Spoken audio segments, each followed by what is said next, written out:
TETO Games aynı. Anneni de aldım dur. Abi çekiyorum ben de bir şanssız ya.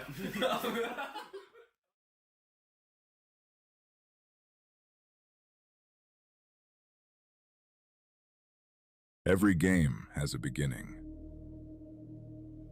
but some never truly end. Time never stops here. Opponents change, but the stage always stays open. This is not just an ordinary tournament. This is competition renewed every single week. It's not for everyone, only for those who are ready. The best of esports are here. Because this is TETO Games always on. The game never stops.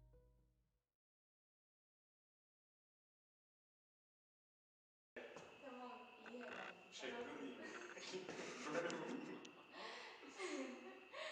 Baksanıza. İyi. Bu arada iyi şu an. İyi. Evet beyler, yeni skinleri gördünüz mü? Gördüm. Al ve sona yakışmaz mı? Gördüm beyler. Al ve sona yakışmaz mı? Ya beyler. Abi ya. Abi şimdi Ben sev... TETO Games. Aynen. Ya şimdi vardı senin başına çok Tamam. Biliyorum. Sen de ay deseniz hala. TETO Games aynı. Anneni de aldım dur. Abi çekiyorum ben de bir şanssız ya.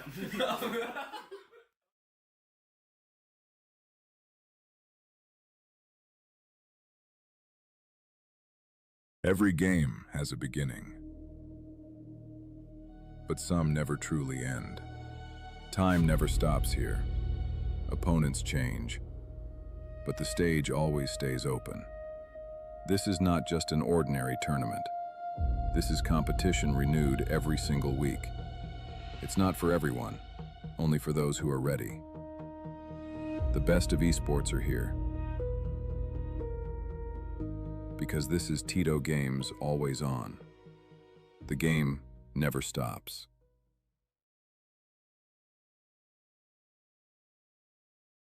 Tamam iyi herhalde. Baksanıza. İyi.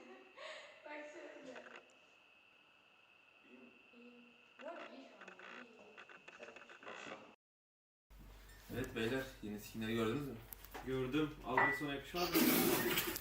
Gördüm beyler. Al ve sona yakışmaz mı? Ya beyler. Abi ya. Abi şimdi Ben sev... TETO Games. Aynen. Ya şimdi vardı senin başına çok Tamam. Biliyorum. Sen de ay deseniz hala. TETO Games aynı. Anneni de aldım dur. Abi çekiyorum ben de bir şanssız ya.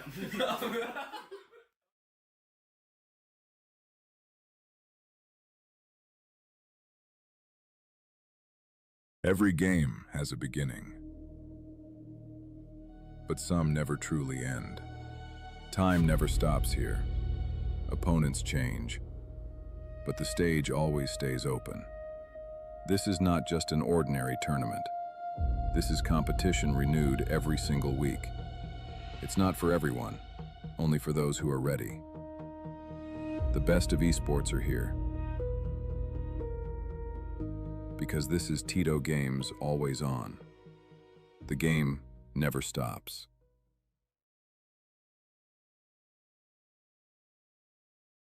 Tamam iyi herhalde.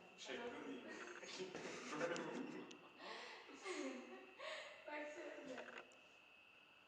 İyi. Bu arada iyi şu an. İyi. Evet beyler, yeni skinleri gördünüz mü? Gördüm. Al ve sona yakışmaz mı? Gördüm beyler. Al ve sona yakışmaz mı? Ya beyler. Abi ya. Abi şimdi Ben sev... TETO Games. Aynen. Ya şimdi vardı senin başına çok Tamam. Biliyorum. Sen de ay deseniz hala. TETO Games aynı. Anneni de aldım dur. Abi çekiyorum ben de bir şanssız ya.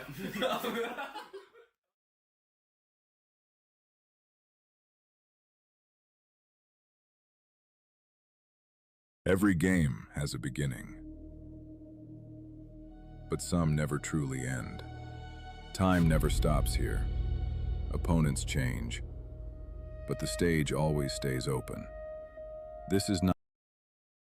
Hello, ladies and gentlemen, and welcome your beautiful faces back to another day here of Always on Romania, Season 2, Day number 2. And today we will be crowning our champions for the Romanian region, so you better sit tight because it's going to get real spicy here on the Battlegrounds. My name is Maxman, or you could also call me DK, as I infiltrated the DK studio today, and I stole his background, and joined by, this imposter. Who are you? State your name right now.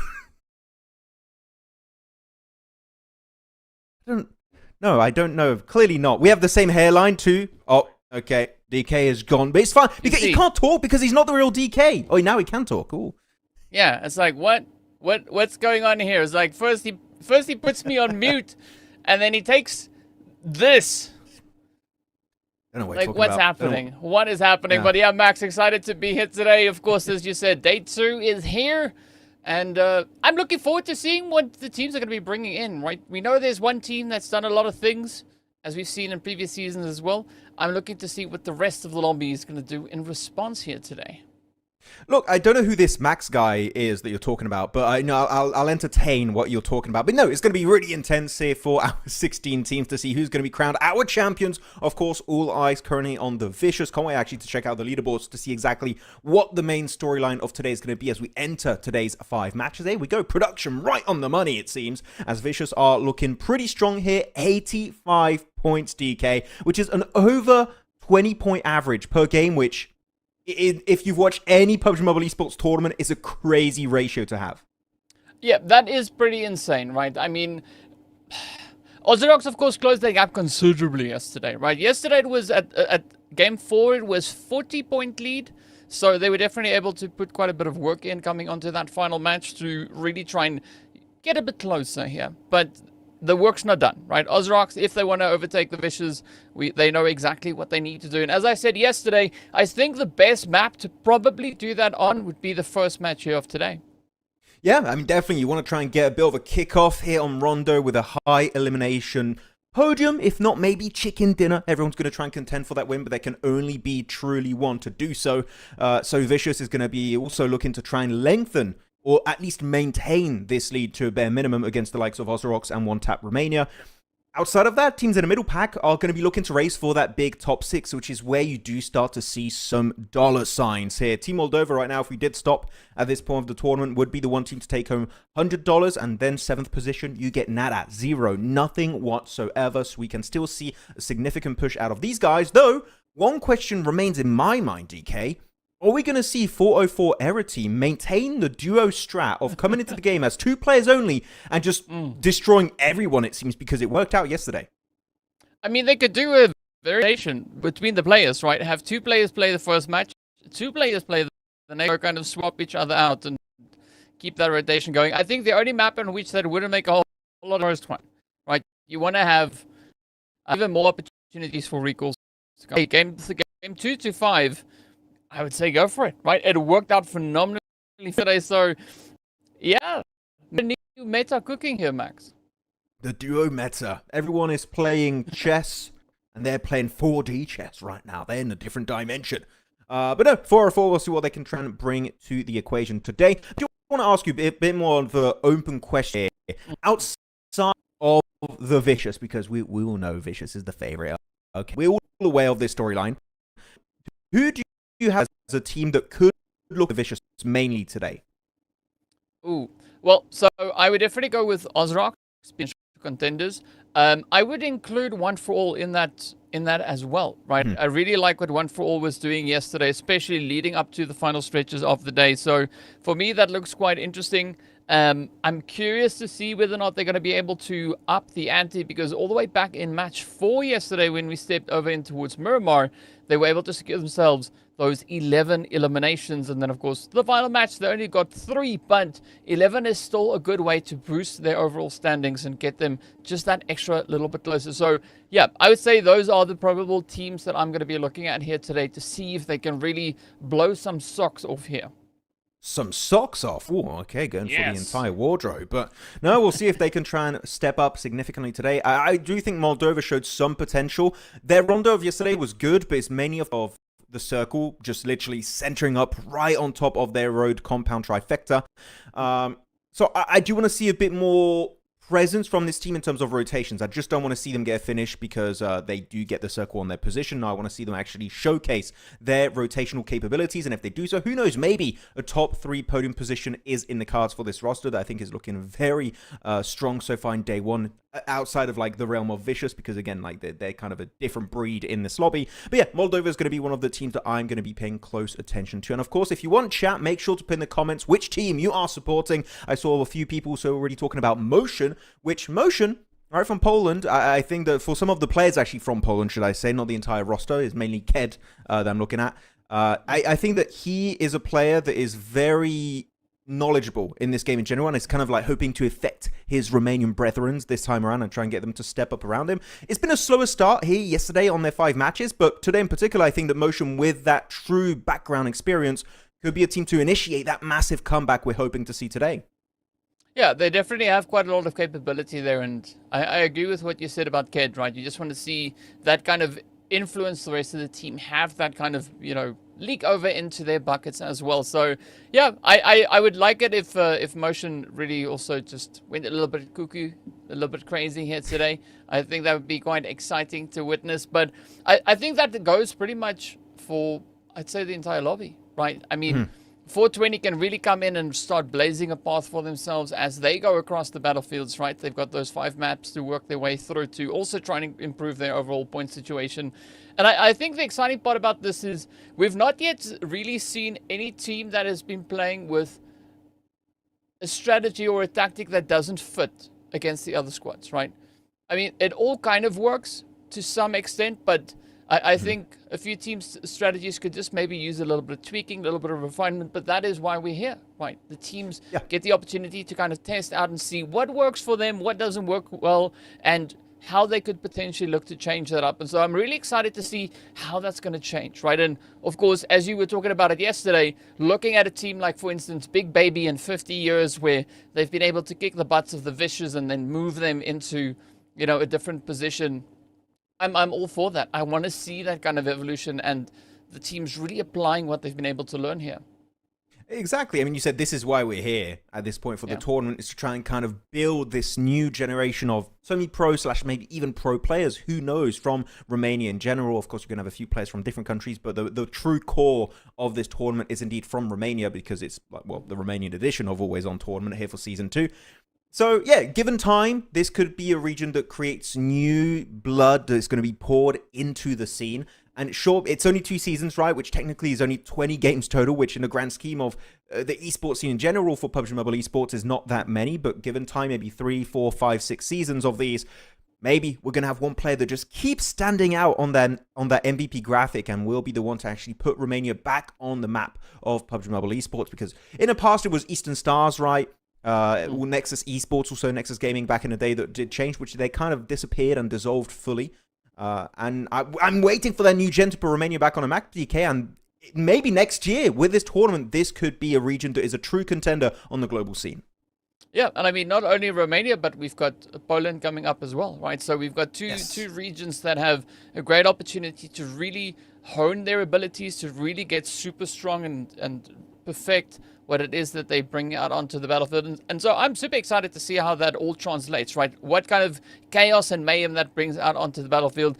And yes, we do have one team in particular that has quite a bit of a lead over the rest of the lobby, but I don't see that as a setback for the rest of the teams, right? I see that as a goalpost to chase, right? To try and catch them, to try and beat them, to try and kind of take them down as early as they can. And in doing so, it kind of opens up the rest of the remainder of that map, right? It allows other teams to step up and really lock in with those strategies. So I want to see who's going to be the brave, who's going to be the bold, and who's going to be those crazy goats coming out of the woodworks. who's going to be those crazy goats in the lobby to maybe catch up to Icy in particular, that was crowned our day 1 MVP with an insane amount of eliminations, right, and damage. This guy was just incredibly consistent. He even popped in the YouTube chat yesterday, DK, saying I can't pick his team for the upcoming PMGO Season 1, but then he said he was joking, so I might just pick them. Though, we're getting into the game. I am wondering, are we going to have a double plane? We didn't have one yesterday. It was just a singular plane path. Actually, I just got spoiled. I just saw my map feed. Okay, it's a double plane. I can confirm it, guys. Stick around. The double plane path is happening right now, which does actually, weirdly enough, cross right on top of Danqing, or as I like to call it, Parkour City. Neox is going to be a little bit too far out of reach unless you really go for a big stretch. I think Yulin might be the main hot drop location for a big portion of the squads, DK. Yeah, Yulin is where the teams can go all in, right? So I'm curious to see how that is going to pan out and what crazy gameplay we'll be having right here. I mean, usually also we see test track, Neox Factory. I almost called it Test Factory, right? I mean, that kind of works. Or the Neox tracks. Either which way. One of the, that kind of place is always a spot that receives quite a bit of attention. As you can see, a large serving of squads heading exactly in that direction. But also at the same time, you can really see the revive strat being focused on, right? You can see RS sending one of their players up over on towards that western side. Same for 404 and for Rain. Even the players coming through from the side there I think that's Ozrox on the far end. No, but either which way, the zone is going to be taking us up to the north. And again, we have that river cutting right through it all. It keeps happening. I don't know what it is recently, but 2026 is the year of river finishes on Rondo. Though we do see a lot of teams still going to test tracks, so it seems like my expectation of Yulin being the main focal point is not correct. Everyone did go for a quick stretch here with a parachute to make it into test track and also Neox Factory. And Vicious not willing to be a part of this conversation, it seems. They drop in over in Jadina City. They're big chilling at the start of this match. They don't want to get those inflated points, which means this is a massive opportunity for the teams just behind them, like One Tap Romania, and especially for the likes of Ozrox, if they want to get involved in this early skirmish, which, I'm looking at the map feed, I don't even see if they are anywhere near this hot drop. So who knows, Ozrox could be coming out with a bunch of eliminations in the early game, which is exactly what they would want here on Rondo. Yep, good way to really kick the get the ball rolling here today. But first off, it is going to be the players on the side of Roscar. Ooh, tough love. You got to watch out those shotties coming in really close. As I said yesterday, I didn't really see enough, right? Nothing has changed too much in my opinion. But let's see who's going to be the one to clutch it out. The volley's coming into play. I like this, a little bit of a cheeky exchange between both players, right? It is always a little bit risky, so it's a very fitting name to see that right here. And the only thing that currently separates them is that container. Always going to try and hide back inside once again, but Tough Love will hit the shot eventually. GG, well played. That's going to be an extra point to the tally of RS as they look to claim life after life in good old Factory of Neox. But so far, the factory itself going to be controlled by an entire squad here on the rooftop, which is really unbroken. They're going to be trying to get that high ground position control, which is going to be the big advantage you want for yourself in this early hot drop on Rondo. There you go. Bro, getting cornered here behind this shell of a car. The shot's just echoing through the building, and it will connect eventually. Nicely done. Secured onto One Tap Romania. That's going to be unbroken. Able to get himself their second elimination for one single player. So, it is still going to be messy because look at RS on the minimap. They're still looking to just encroach and sweep through the building. So, you might be looking good so far, but you're not going to be left alone for too long. Teams will be looking to go absolutely ballistic at the start of this match. Yep, and ballistic is exactly what we want, and that is the way the teams are going to be able to increase those numbers. We can see on the right-hand side of the screen. Pump's team, though, one of the squads that we were looking at yesterday as well, having not, I'd say, not a crazy run, but definitely we could look to have them also kind of just piece those strategies together a little bit more so. We can see them as EA7 over on the right-hand side, 12 places where they started off with. Now let's see, can those nades find the place here as Roby just playing a nice little bit of a bet you can catch me, but that nade is coming real close, finds a decent amount of damage, but it's not going to be the end of the road here for Rain, right? Even if Roby does go down here, there is still that revive, and of course, the rest of the team holding up right alongside him. Yeah, it's not going to be the end of the line if they do get eliminated. Some of the players will be brought back up. Thanks to the recall. What a nade from Avram. That is going to be Robbie out for the count, instantly flushed out. Because it's just not worth sticking around for too long, really. You're just hoping to get instantly recalled so you can just extend your looting stage wherever your extra player was located. Now, high ground's going to be secured by pumps. And I already said this many times, the way you want to play Neox Factory is by controlling this rooftop. It gives you such a good scope of the land and the exact pinpoint location of all these teams involved in the early hot drop. So right now, the fact that they do have Avram up here is huge. Got to be careful, because if you peek your head at the wrong time, you could get punished and your entire situation falls apart. Got to peek, but respectfully. Yes. Yes. You know, you always got to... You don't necessarily have to ask for permission, but you just got to do it with confidence, right? So let's see how this one is going to play out, as Chrissy also quickly just dipping back, falling onto that hard cover. Pudding is going to be pushing forward here, looking to be putting that nade right where it needs to go, but unfortunately not having the exact position to send it through to just yet. I like this though, right? Roskar, oh, just inching their way up, but Pudding just on fire. Absolutely crazy. That's almost like a... what's that called? A creme something. The one that we actually light it on fire. Creme? Yes. Oh. C'est ça. C'est ça. Bad boy. Oh, beautiful. Oh, wow. Beautiful French, though. That's going to be pudding here. Oh, yeah. Creme de la creme right now. The cherry on top is going to be Team Moldova. Well, unfortunately, you say that it's not going to be happening for too long. Pudding gets picked off by Tough Love. Has been on an absolute killing spree at the start of this match. He's been having a field day here in Neox Factory. As Pumps get eliminated here for some of the members, though don't worry too much. There's still that recall option you mentioned earlier here, but 5 eliminations, 4 unbroken, and it's all on one singular player. What the hell is going on for this squad? A team that's been just so silent right in the previous 5 matches of yesterday, now just waking up massively, and 5 points is going to put them so high up on the rankings. So they're going to be looking very comfortable at the start of this match. Yeah, I think they maybe got some smelling salts or something to really, you know, just force that adrenaline to come rushing through. I'm not quite sure how they're able to see with their eyes all teared up and whatnot, but you know what? If it works, it works.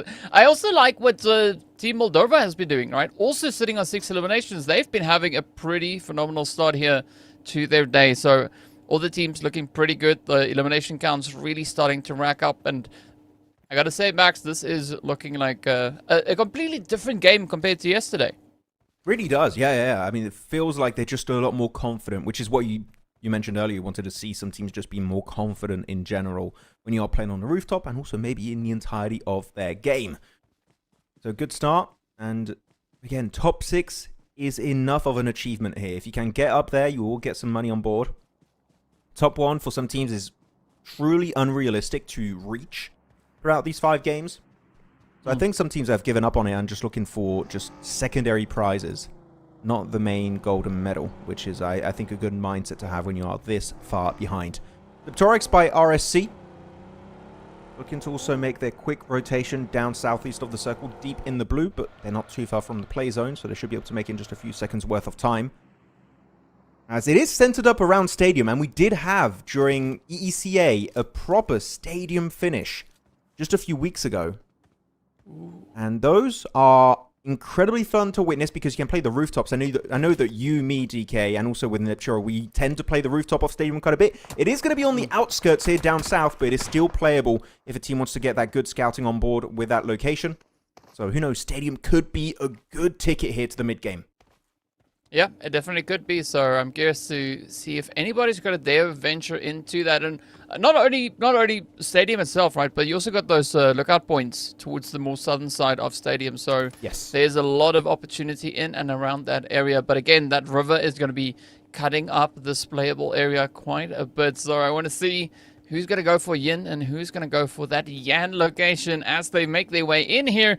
And of course, we want Carnage, right? But also, at the same time, the recalls are starting to get used up, so the teams have to be a lot more tactful as to how they approach these coming few phases. Definitely a lot more cautious when you... One thing I do like to see, by the way, it's been happening a lot in some regional qualifiers for PMGO Season 1. Some teams do not get involved on the early hot drops, but what they do is they get a lot more aggressive in the mid-game when the recall towers are still active on Circle 2, 3, 4.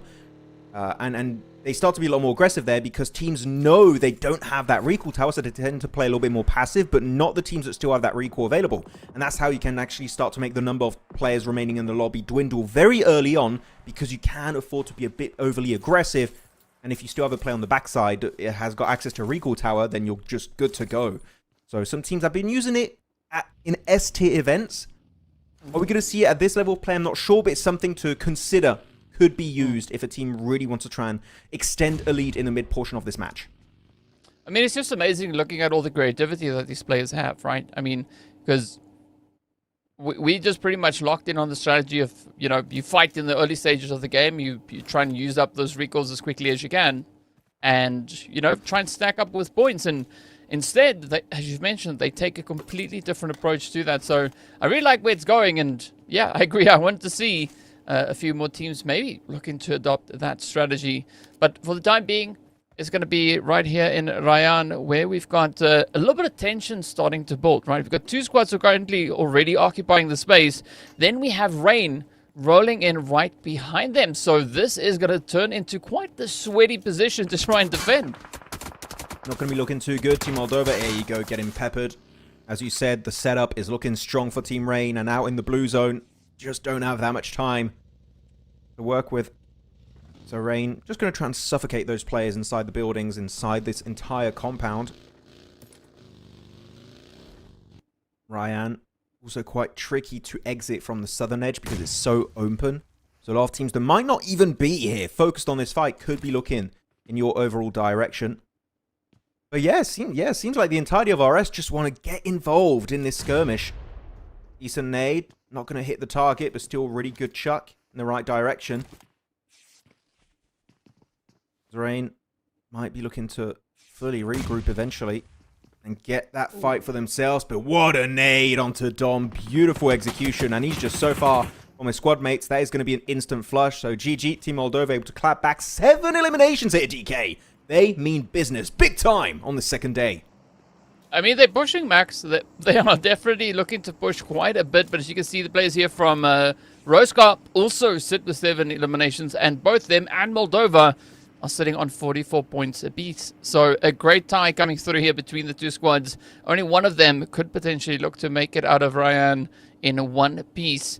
Not quite sure who that is going to be, but I like the approach that RS is bringing in here. Right, they've got the one player up in the front line while the rest of the squad looks to get themselves just a little bit more secured up. Moldova now going to be looking to pull off those recalls. I believe that is with the Retro now coming back into the fight. Unfortunately, we don't have Kaos in here. Yesterday, Kaos actually playing a very strong game. So it's unfortunate. I think that could have been quite helpful for the side of Moldova. I mean, he was a clutch beast on Rondo yesterday, right? Able to give himself so many strong limbs on that road compound on the trifecta. I think it was with a Nest 12K, so he was definitely stepping up massively with the quote-unquote nerfed shotgun DK. Yes, I can see the comment coming. Okay, it's still very good. Here on the northwestern edge is going to be the side of on back. Looking to take back maybe some engages. As a few nades again, chucked all over the place, trying to get just a bit of insight of where players might be located. As RSC able to flush an elimination and also get a nice little reset on their teammate. Up to 9 elims. If I didn't imagine that, that was 9 elimination. Ooh, really high elimination count for a game of Rondo that's only reaching circle number 3. So they're really speed running this match. Yep, and then also quietly in the background, we have seen the players there from Big Baby also stepping it up. 8 eliminations max. They've been able to catch all the way up to where 404 is. Both squads sitting on 26 points respectively as well. But now it's going to be on back. Looking to lock it down for RS right here alongside them. A little bit of a standoff, but let's see if Zuma can get that zoom going. As it is a 2v2 engagement, so very even odds.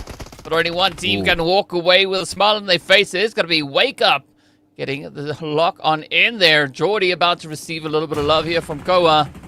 Not before sending out a little bit of love himself. And I like this, right? The team's not backing off, instead looking to up the ante. Oh, that nade could be good. A little bit overcooked. Definitely Koa having the right idea.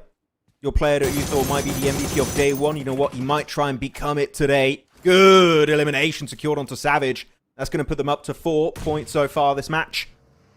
Let's call out the blue zone. Tickling a little bit too hard. Will pull the instant first aid. But RSC just doesn't want to deal with Koa because this guy is just built different. They're going to scurry away out into the blue zone. That's a win, headed the way of Vicious. The Torx by RSC maybe looking to leapfrog the entire situation. They can't get to Savage in time. And now it's just a duo trying to make their way into the play zone. But Doran, I think, is going to look to chase them down on the high ground. He wants to get a bit of insight, that bit of extra elevation. And they will be hiding on the cliffside here, DK, which they only have one way to survive, and that's going to be right through the water. Yeah. One thing that I'm curious about is, do you think Koa is playing with the shades on right now? Oh, definitely. Right. Because always at the lands, you see Koa there with the shades on, sitting there and being all ready for, you know, for those flashbangs. So he won't get put off just yet. But I'm curious whether or not he actually plays like that when not at the lands. In the meantime, though, for Roskar, things are looking a little bit dire, right? They've been dealt quite a devastating blow. The numbers starting to dwindle. Not quite sure if Christie is going to be able to kind of get out of that blue zone in time as he's pulling right up alongside the players. Yeah, and we can see the shots just finding their way in. But Big Baby, Max, they're looking really good. Also now hitting those double digits. Yeah, looking exceptional so far. 10 eliminations on the match. And be very proud of their performance. Not a bad entry point to the West too. They've got a decent 2 split. 2 players on the outskirts, 2 players a little bit deeper in the playable area of this game, which is going to be really strong if you do want to all reposition passively, or if you want to play on the more aggressive side and really hold off these Western teams and be the true gatekeepers of the West. There's 2 options. Well, shots, they have to spray to find eliminations, so it's definitely multiple, but still a team that on the rankings looking really good in 3rd position overall. Can they hold on to the podium? Because RS got eliminated early, right? MD only down to 1 player, so it's not going to be looking good. Seems like the 2 teams with a tag of 1 are going to be competing for the podium. As Pumps also looking to increase their elimination count, trying to get to the double digit in this game. But things are starting to reach that breaking point, DK, on the West. We have too many teams in a very small area. The next circle is going to be deadly. Yeah, I was just looking at the map feed, Max. We have 3 teams with a tag of 1, right? You've got 1 for all, 1 tap, and then the players coming through from the side of... I'm looking for the name now, but I can't even find it here as I'm completely blanked out. But yeah, it is definitely, you know, it's a very much a 1-for-1 altercation that we could be looking at here. So 1 for all, they still have all their players alive and kicking. 1 tap sitting with 3, and then the players there from EA7 who we already saw getting taken on down. Unfortunately, not going to be able to do all too much. But Narvalo, though, coming through. Vicious very close to hitting those double digits as well. And again, this is them just pushing even more so. They are 6 points away from hitting 100 points in just the first 6 matches, Max. I mean, they have to clear their backs. If you are Vicious, you cannot make the push over this ridge, over this riverside, without having your back clear. So they're really trying to make sure they get rid of every single player, which they have done, right? They've done it successfully. Now the next focus is going to be Unbroken, which is trying to make a quick exit outside of Stadium. It was in the circle until this very point.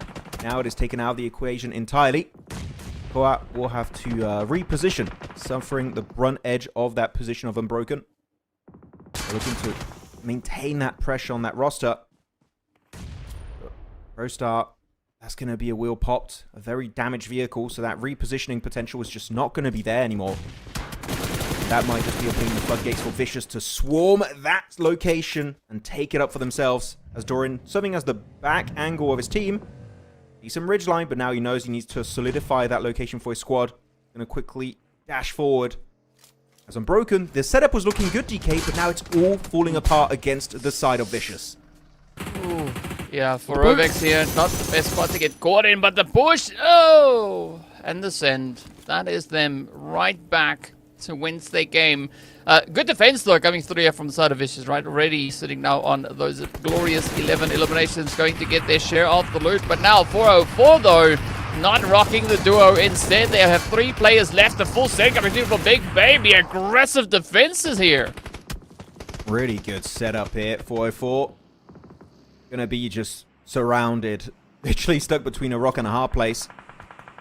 Not sure how successful they can truly be unless they can maybe get Razvan, a guy that stepped up massively for this team yesterday on Miramar.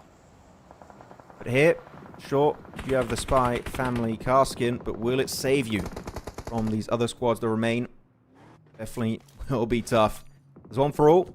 Another one of the teams with the one tag, as you said, DK. There's so many in this bloody lobby. Yes. But they got so much control. Look, just look at the minimap. They've got this massive spread on the roadside with the ridges. If the circle favors them slightly, they're going to have an absolute field day just blasting every team out of position with those shots. So the circle will be very telling as to who might be able to secure this chicken dinner at the start of day 2. Yeah, it definitely will be. But one thing not to overlook is going to be the performance you saw from Big Baby coming through just now, right? 13 eliminations. King, again, was the last player for his team. So I like that pretty much locked in consistency that we've had coming through from King, being able to survive all the way to the end as long as the team is in this match. But now, one for all, got to look to reclaim a little bit of their territory here as they look to extend that reach, right? You were talking about how they are controlling that southern side, but they're going to have to get a lot more active if they want to sustain that, right? They're going to have to really try and lock it in.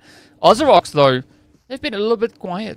We've only seen one elimination from them this game, and if they are going to try and catch the Vicious, this is definitely not the approach for them to take here. Yeah, I mean, you have two teams, right? Vicious was not involved in a hot drop, and Ozorox also were not involved in a hot drop, and yet Vicious were just able to kind of build a lot of momentum at the very kickoff of this match, and because of it, they are looking to lengthen their lead against the likes of Ozorox. Also, one tap Romania. Zuma, one nade. Could be looking for double elimination if he cooks it right. Swap POV over to Vicious that now are being given an amazing spot in this circle. They got the ridge of the riverbank.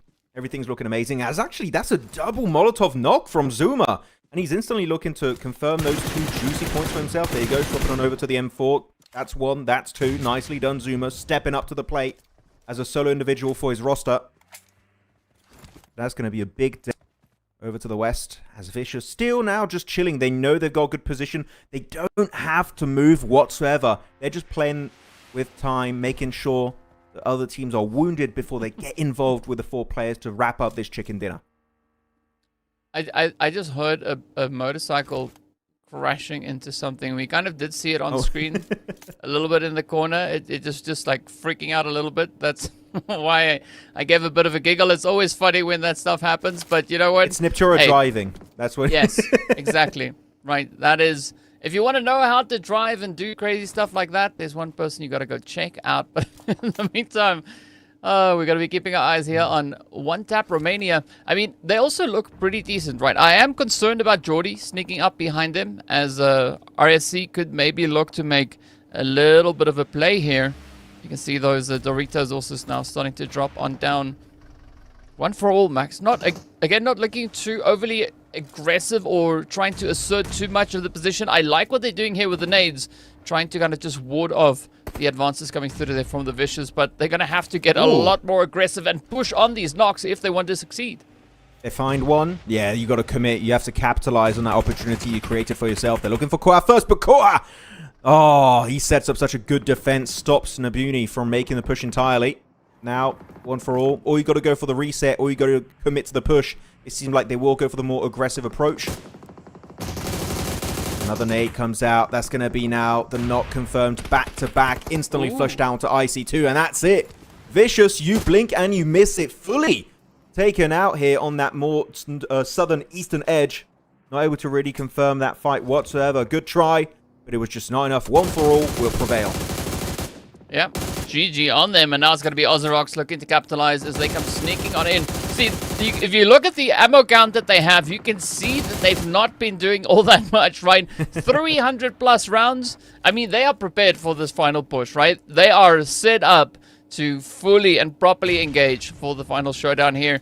But let's see if there is going to be enough of an opportunity for them to really reclaim a lot of that lost opportunity. As the full send is there, they come hardly pressing into the players here for one for all. Find the first trade. It is going to be bogged down.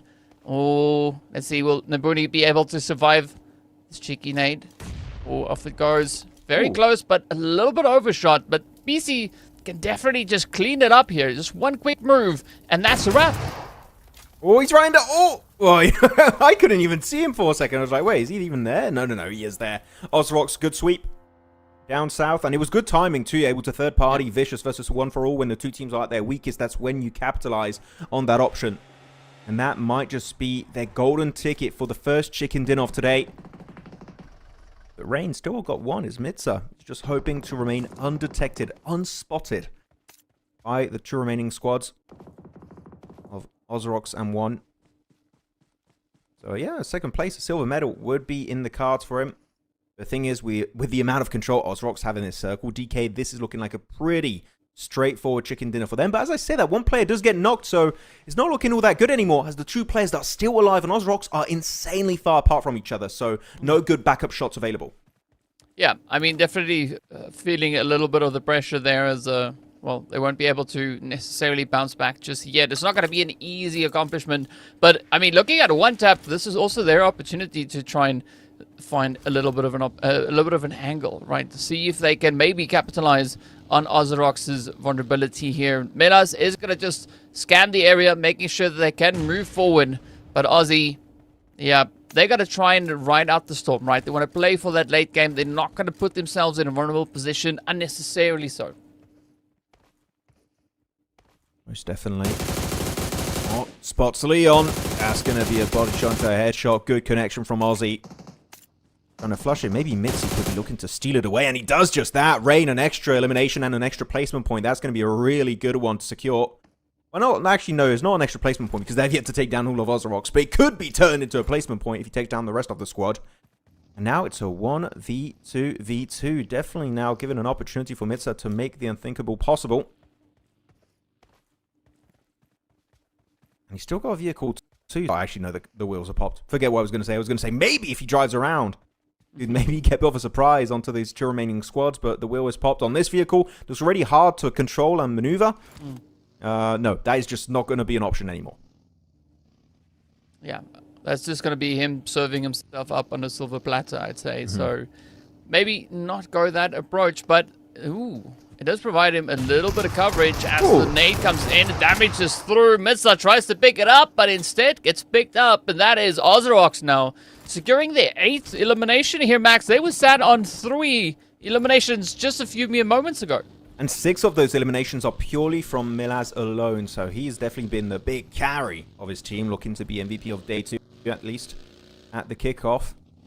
He's using this buggy, which you love to see in a flat finish like this. You want to try and get, well, not flat finish, more of an open finish. You don't have a lot of building to play to use. And he gets some insight on their location, but getting a little bit overzealous here. Punished by Aussie once again. He's up to 6.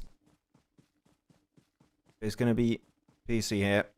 Left stranded in a 1v2. Got to try and find some cover. Otherwise, in the open, you're just kind of giving yourself up to the Sharks. As they try and get a decent pick over the grass. Will get prone just in a nick of time. We still have nades, and we know here, DK, those grenades could create the man advantage right away if he gets it beautifully. A little bit short onto Dennis, though. Dennis will be able to tank it. But this is an interesting strategy as, well, one tap. Just needed that one tap to land, right? And that is enough for them to secure the winner chicken dinner. But I think an interesting part that we were looking at was that push coming through from Melas, right? Rotating through with the buggy. And a strategy that we've seen being utilized is where you go in reverse, right? Especially with the buggy, I think that would have been a phenomenal strategy because that seat at the back tanks quite a bit of the damage. Had Melas done that, maybe they they could have been the team to walk away with that winner chicken dinner. But instead, it is one tap Romania to get the job done, to lock it in, and they've got a nice new fluffy friend. What, a chicken dinner? Is that a chicken? It's Yeah. nice and fluffy? Oh, yeah, it's a nice one. Nice companion. But I get your point you're trying to make with Melaz about having to go in reverse. Thing is, you're very slow, and if you don't know where the players are exactly, it might be better to just try and use speed to evade the bullets. I think it's really good to go backwards when you know exactly where the players are, which he didn't know. So I think that's why he was trying to just make his way through and pick up some speed, which was not able to work out. Though, I believe it is time to check out our leaderboards to see exactly how many points were secured by our squads in Game 1 of Day 2 here for Always on Romania. And it is going to be a massive amount of points secured by One Tap Romania. And sure, here, DK, they're not able to jump up in second place just yet, but that gap has been closed significantly, which means next game, possibly, we could have One Tap Romania finally up in that second position. Not only that, but Ozrox could also catch up. They're only 20 points away, right? Exactly 20 points away. So, I mean, one tap, yes, they score a glorious 20 points for this game. We did see Ozrox picking up the 14, Vicious and Big Baby also securing 13 points apiece. So I like where Big Baby is going with this and the kind of pressure that they are looking to apply. But One for All also trying to keep themselves kind of in that conversation. But yeah, I think the stars of the show here today could be our top three, right? One Tap, Ozrox, and the Vicious. Either of them really have what it takes to, I think, to solidify a really strong top section of our rankings here. We might be looking at a bit of a swap around, right? I'm expecting that to come through at least maybe around about game 3. Could be game 2, 3, 4. I mean, it could be happening at any point in time. If you do see Vicious get a big fat bubble, right, a 0-point game, which is unlikely. You're not expecting this team to get an L in a tournament like this. You're expecting them to at least get, on a bare minimum, right, 3, 4, 5 points, which would be enough for them to maintain their top position until the very bitter end of this tournament. But so far, you know what? There's still an opportunity for these teams to make that comeback happen. With that said, we're going to head on over to a very short break, and after that, we'll be back for our 2 back-to-back Orangles. See you guys soon. Not just an ordinary tournament. This is competition renewed every single week. It's not for everyone, only for those who are ready. The best of esports are here. Because this is TETO Games always on. The game never stops.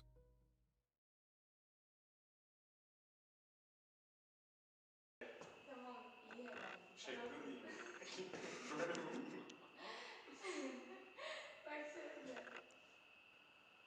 İyi. Bu arada iyi şu anda. İyi. Evet beyler, yeni skinleri gördünüz mü? Gördüm. Al ve sona yakışmaz mı? Gördüm beyler. Al ve sona yakışmaz mı? Ya beyler. Abi ya. Abi şimdi Ben sev... TETO Games. Aynen. Ya şimdi Mardin'sin başka çok Tamam. Gidiyorum. Sen de ay deseniz hala. TETO Games aynı. Ahmet'i de aldım dur. Abi çekiyorum ben de bir şanssız ya.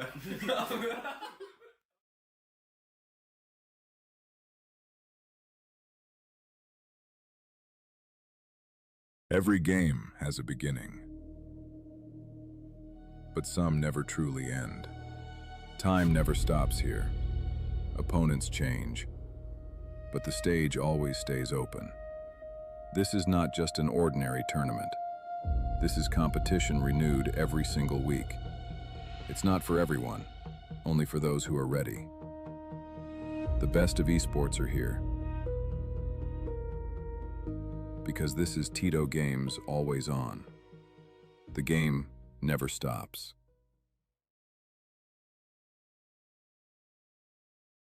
Tamam, iyi herhalde. Baksanıza.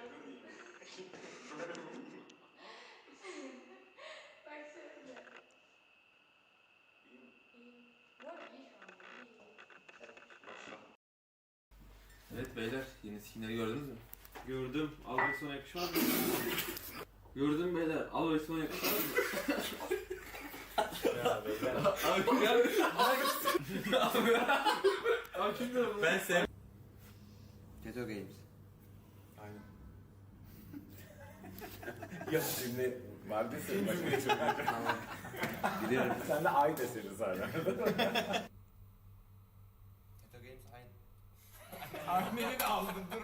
Abi çekiyorum ben de bir şanssız ya.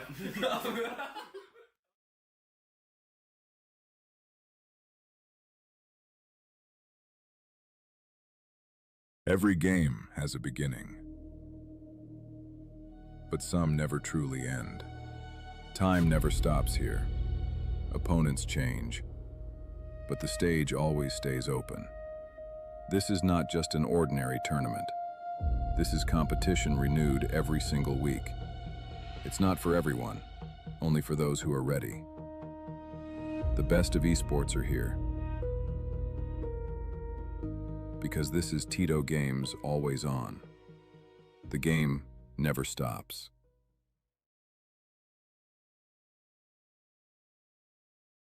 Tamam, iyi herhalde.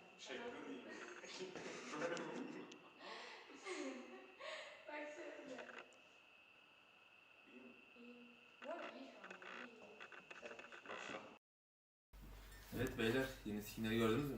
Gördüm. Al ve sona yakışmaz mı? Gördüm beyler. Al ve sona yakışmaz mı? Ya beyler. Abi ya. Abi şimdi Ben sev... TETO Games. Aynen. Ya şimdi vardı senin başına çok Tamam. Biliyorum. Sen de ay deseni sonra. TETO Games aynı. Tahmini de aldın dur. Ben çekiyorum vardı bir şanssız ya.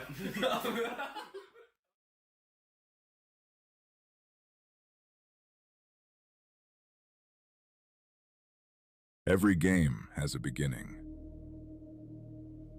but some never truly end. Time never stops here. Opponents change, but the stage always stays open. This is not just an ordinary tournament.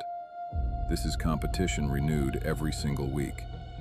It's not for everyone, only for those who are ready. The best of esports are here,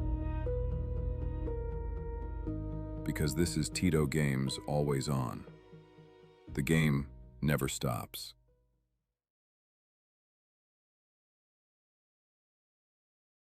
Tamam, iyi herhalde. Baksana. İyi. Bu arada iyi şu an. İyi. Evet beyler, yeni skinleri gördünüz mü? Gördüm. Al ve sona yakışmaz mı? Gördüm beyler. Al ve sona yakışmaz mı? Ya beyler. Abi ya. Abi şimdi Ben sev... TETO Games. Aynen. Ya şimdi vardı senin başına çok Tamam. Biliyorum. Sen de ay deseni sonra. TETO Games aynı. Tahmini de aldın dur. Ben çekiyorum vardı bir şanssız ya.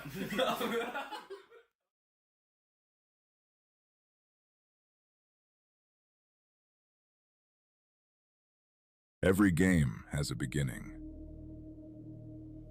but some never truly end. Time never stops here. Opponents change, but the stage always stays open. This is not just an ordinary tournament. This is competition renewed every single week. It's not for everyone, only for those who are ready. The best of esports are here, because this is TETO Games always on. The game never stops.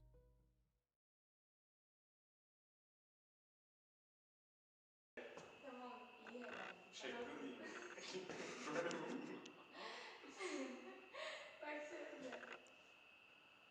İyi. Bu arada iyi şu an. İyi. Evet beyler, yeni skinleri gördünüz mü? Gördüm. Al ve sona yakışmaz mı? Gördüm beyler. Al ve sona yakışmaz mı? Ya beyler. Abi ya. Abi şimdi Ben sev... TETO Games.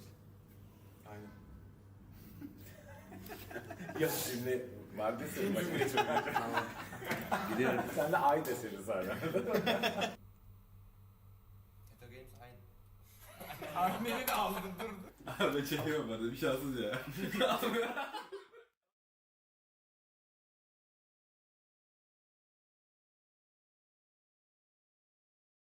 Every game has a beginning, but some never truly end. Time never stops here. Opponents change, but the stage always stays open. This is not just an ordinary tournament. This is competition renewed every single week. It's not for everyone, only for those who are ready. The best of esports are here, because this is TETO Games always on. The game never stops.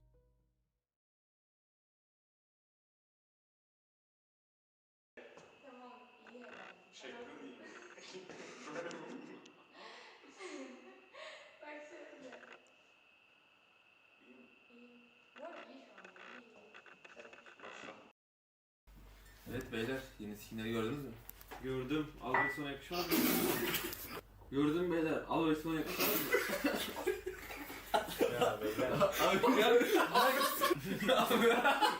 Abi şimdi Ben sev... TETO Games. Aynen. Ya şimdi vardı senin başına çıkacak. Tamam.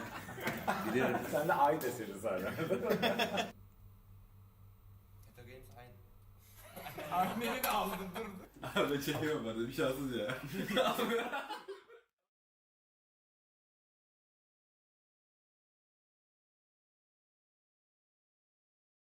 Every game has a beginning, but some never truly end. Time never stops here. Opponents change, but the stage always stays open. This is not just an ordinary tournament. This is competition renewed every single week. It's not for everyone, only for those who are ready. The best of esports are here. Because this is TETO Games always on. The game never stops.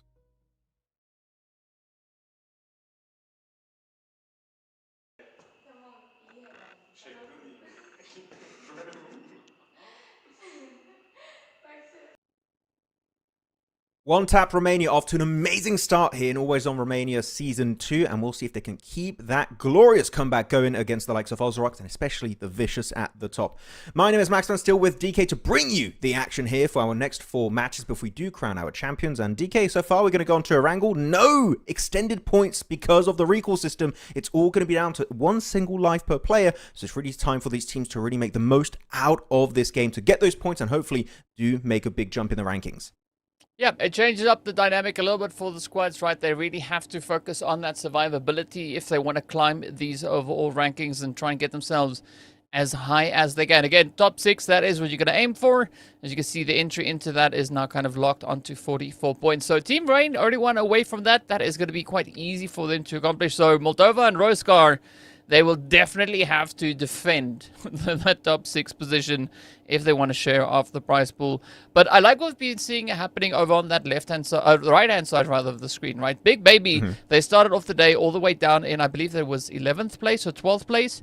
And just in this one single match, they were able to already just add a big old serving of points to their overall tally, putting them very close, right? They are pretty much almost in contention for that top 6 slot. Yeah, it's definitely a possibility. Just one decent, good game and then followed up with a few consistent results. And who knows, you could be in the top 6 to get a bit of that dollar sign for yourself. But yeah, it's going to be really hard when you have Team Moldova getting such a good game last match in terms of elimination. So we'll see if they can keep that ball rolling forward. Because currently it is a tie, right? Roskar's got 44, Team Moldova's got 44. Then you have Team Rain 43, then 41.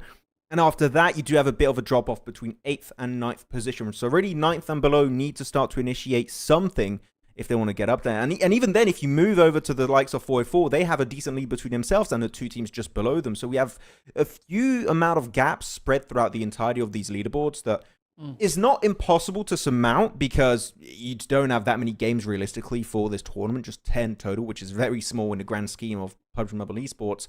But if you want to make a comeback, you need to at least get, I would say, a solid top 5 with a bunch of eliminations, DK. That could be enough to give you an opportunity to do something. Otherwise, if you just get 2-3 points per match, that's just really not going to make a significant dent at this point of the tournament. Yeah, I think getting a low figure coming in at the back of the match is what's kind of needed to keep you more or less in the same area that you're in.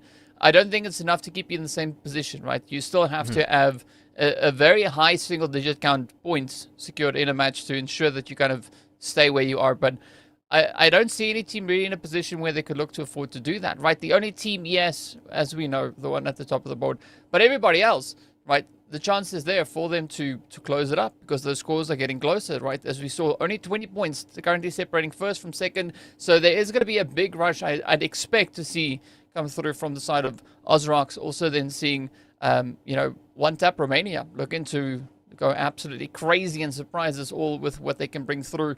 But what I've been looking at as well is we were talking about all the ones, right? We've got One for All, we've got One United, and we've got One Tap, right? So, it'd be interesting just for me to see them in a 1v1v1 situation, having solos of each of those squads. I'm just happy. Yeah, I'm happy we just don't have them all back to back to back in the rankings. That would be just hella confusing. Like one for away, one tap. No, actually, I don't remember anymore. So no, it's really thank you for being separated from each other on the rankings. So far, they might try and troll us a little bit later on and actually try and regroup in the rankings. But no, it's definitely been a very good start to the day on Rondo. Now 2 Orangles and 2 Miramars back to back. Miramar in particular was quite interesting yesterday with the way it was played out with those particular circles. In one thing I really want to highlight once again is yesterday we saw that big hot drop happening in El Pozo, right? You did have especially Big Baby involved in that entire discussion, which it happened back to back. We said it normally, the first game, sure, you can kind of excuse it because they maybe don't know the drop locations and they'll fix it moving forward. But no, they committed to it 2 games back to back. And we are ending today on those Miramars. So Orangle, because we don't have hot drops, is actually really good for them to maybe capitalize and get more points now, because later on today, if you're involved in that hot drop in El Pozo, it might be a little bit harder for you to reach that amount of consistency we're expecting from these squads at this point. Yeah, and especially I think yesterday because we went over to the side of shooting range, right? That was a golden opportunity for the Vicious really to dominate that southern half of the zone. So I want to see if where the zone is going to be shifting this time around, and if it could potentially be setting teams up for the success that they're looking to achieve, right? So I'm going to be looking at One Tap Romania and Ozrox, especially with regards to their rotations, to see can they get a good read and can they get themselves situated where they need to be to defend, and not only defend but also accrue all the points that is required for them to get to the top of the board. And that's what they're going to be hoping for, right? Try and get as many points as possible in these games. That is why we play PUBG Mobile, right? To try and get as many as possible. But here we go. With that said, we are going to get ready, ladies and gentlemen, to dive into our second match of the evening. It's Orangle on the menu, and it's going to be a very eastern plain path here, headed from Northern Mansion all over to the southern coastal line of Sudnovka Military Base Island. So a lot of teams here might be complaining right now to the moderator, DK, because this is not a good plane. And if it's a Western Phase 1 circle, whew, it's going to be a really tough one for these teams to play around. Yeah, it definitely will be. But you can see that IC means business here, Max. I mean, everybody else is jumping with parachutes. IC is already in a vehicle. Look at that. It's like, you know what? I'll just do a burnout when I hit the ground. It's like, it'll be all fine. Oh, there we go. There's the parachute. I was wondering how long he's going to last. How far he's going to be able to get that to be secured. That would probably be like a Red Bull stunt, right? Dropping with a motorbike out of the sky. Look and see if you can land it onto a little bit of a ramp on the way down. But Vicious, again, going for the consistent spot up here in Yasnaya Polyana. Yesterday, we did see that turn out quite successfully for them. But for today, though, we are going to be centering up on Headshot Hills. There we go. It's going to be centered up on the northern edge of Pachinki or Boatyard itself. Still have yet to see a single finish on Boatyard. I don't know if you've seen one, DK, a Boatyard finish? Not that I can recall off the top of my head. Not right now. Yeah. Okay, so I have definitely not seen one yet. I've seen some that were very close to Boatyard, actually more towards Ruin itself, but not Boatyard itself. And that would be very exciting circle finish to witness. Might be happening today with a circle like this. It's looking pretty damn likely. Or could even happen in PMGO Season 1. I don't care. I would just be happy to see at least one game end in that city, because it is insanely, insanely rare. It used to happen all the time when it was Sunken City, and since the update, never happened. Never seen it. Yeah. Very odd. Yeah, it's unfortunate, but you know what? It's not that unfortunate is, of course, all the hot drops that we have happening, right? School receiving quite a bit of attention. Lipovka being a hot drop as well. And then, of course, a partial hot drop over in Yasnaya Polyana. Nothing too crazy just yet, but we can see that feed going absolutely crazy with 4RS being the team that is finding themselves in a bit of a situation already. One player down. Are they going to be able to hold on as the defenses now need to come through? Of course, they've been reduced down to a 2-piece. Oh, beautiful, quick, cheeky trade out the side there. And oh, not going to be enough, though. Yep, not going to be enough indeed. That's going to be one for all, able to secure all of those 4 eliminations. GG, well played. They will be the true kings of apartments here, east of school. I know that was one of the few odd drops that ended already, right? We're just at the 3-minute mark and the fight already ended. So that's going to be the end for our 16th place team. Though you did see in it for a split second there in the elimination feed, Ozrox are indeed involved in an early clash. We'll have to keep tabs on what the hell's happening over there, as Yasnaya Polyana is also going to be home to a bit of a clash, but because it is Yasnaya Polyana, technically you can have up to 2 teams. We did have a weird situation, right, at DK yesterday, where we had all of Vicious inside of Yasnaya Poliana, and then two teams just fully sending it in there and fighting, and then Vicious get the easiest third party and get 6 free eliminations. Yeah. We're not seeing it now, which is already a significant improvement. So GG to the two teams that have given up on that idea because, well, to be honest, it was a terrible idea. So Vicious not being fed these free early points, which is good for the likes of Ozrox and also for One Tap Romania.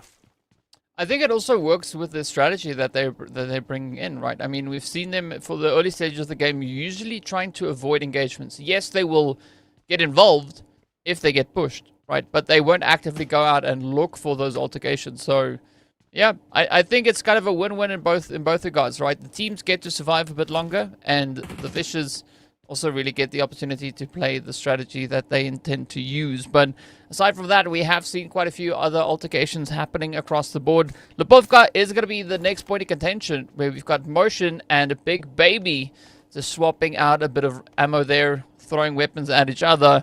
And it does seem like Big Baby are definitely looking to rise to the occasion here, right? They still have the full squad up and already with 2 eliminations under their belt. Yeah, decent start here. Would get yourself 2 eliminations for free without losing a single member is always a worthwhile trade-off.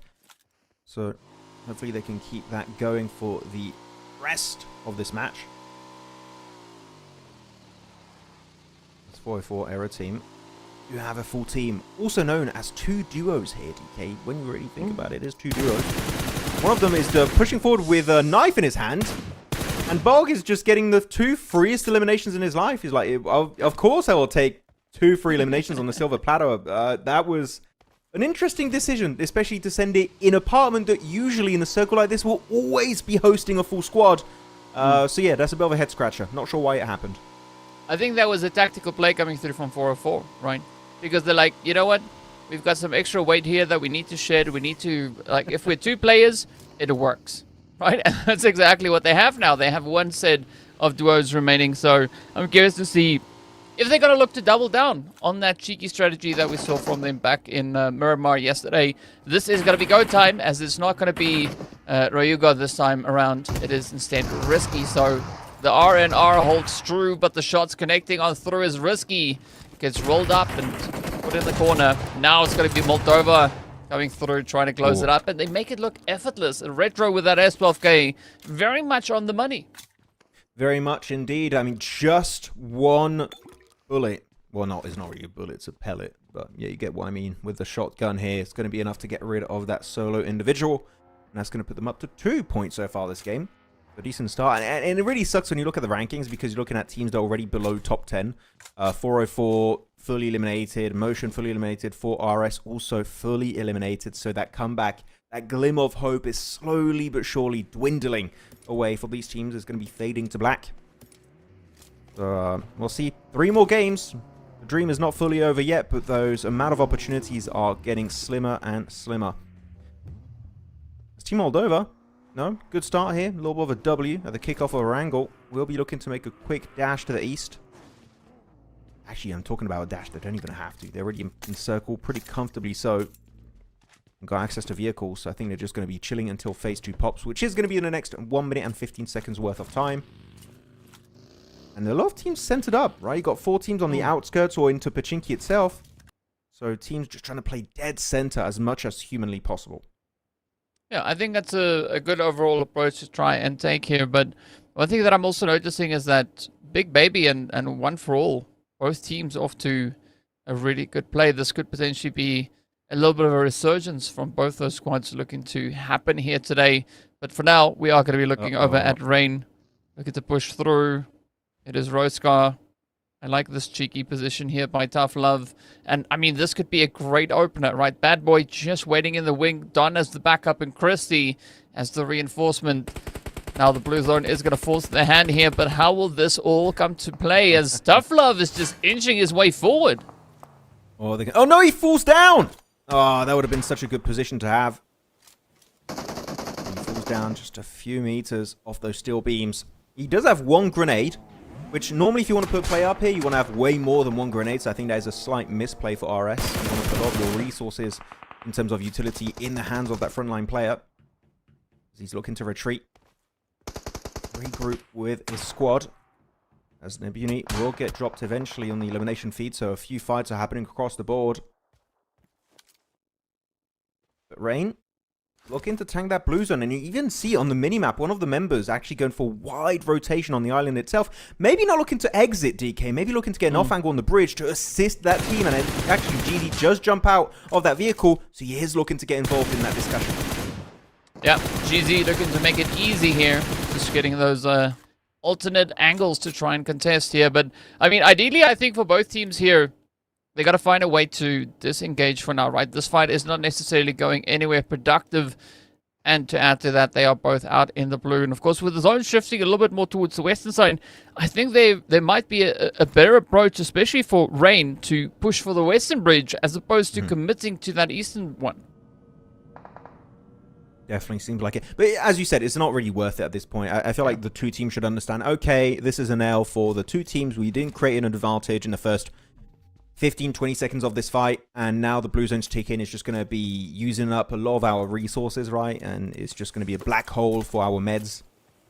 So it's just not worth the effort. So good on them to try and rethink that this is just going to be an opportunity for them to get their way into the circle. Instead, you can see on the minimap there for a split second, they do make a quick move towards that play zone.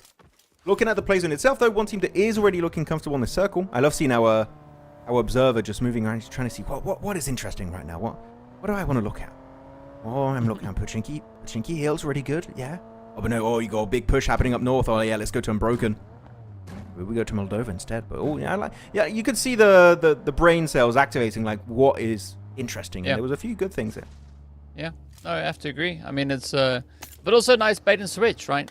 We thought we were going to be taking a look at Unbroken, and instead we got psyched out, and it is Team Moldova showing us how they're enjoying the spoils of the boxes over here. Big Baby, though, are going to be experiencing a little bit of difficulty, as we did see those knocks coming through towards them, as the feed is going to be showing us a few more additional altercations. And, I mean, the Vicious, they're going to be looking to upgrade their loot here. An easy push, not really a contested position, as the drop has been secured. What did he get? Ooh, can't really see, right? He has got the DBS, but not quite sure what else. Did you see the level 3 helmet on there? So at least a bit of an upgrade that is really going to help them in the long run. But up ahead, it is going to be the players fair from Unbroken, locking down at least the northern side of the western Pachinki.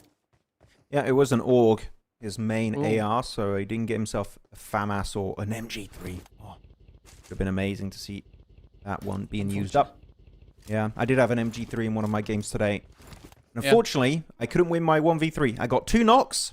I flushed the 2 players, and because I got a bit greedy and flushed the 2 players, I was out of ammo, and the MG3 takes years to reload.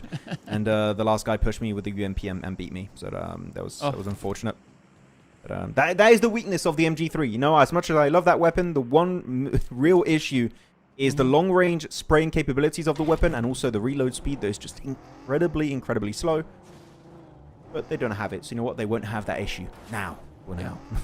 Yeah, I mean, I guess that's the LMGs, right? Takes 3 to 5 working days to reload, so you really have to plan for that.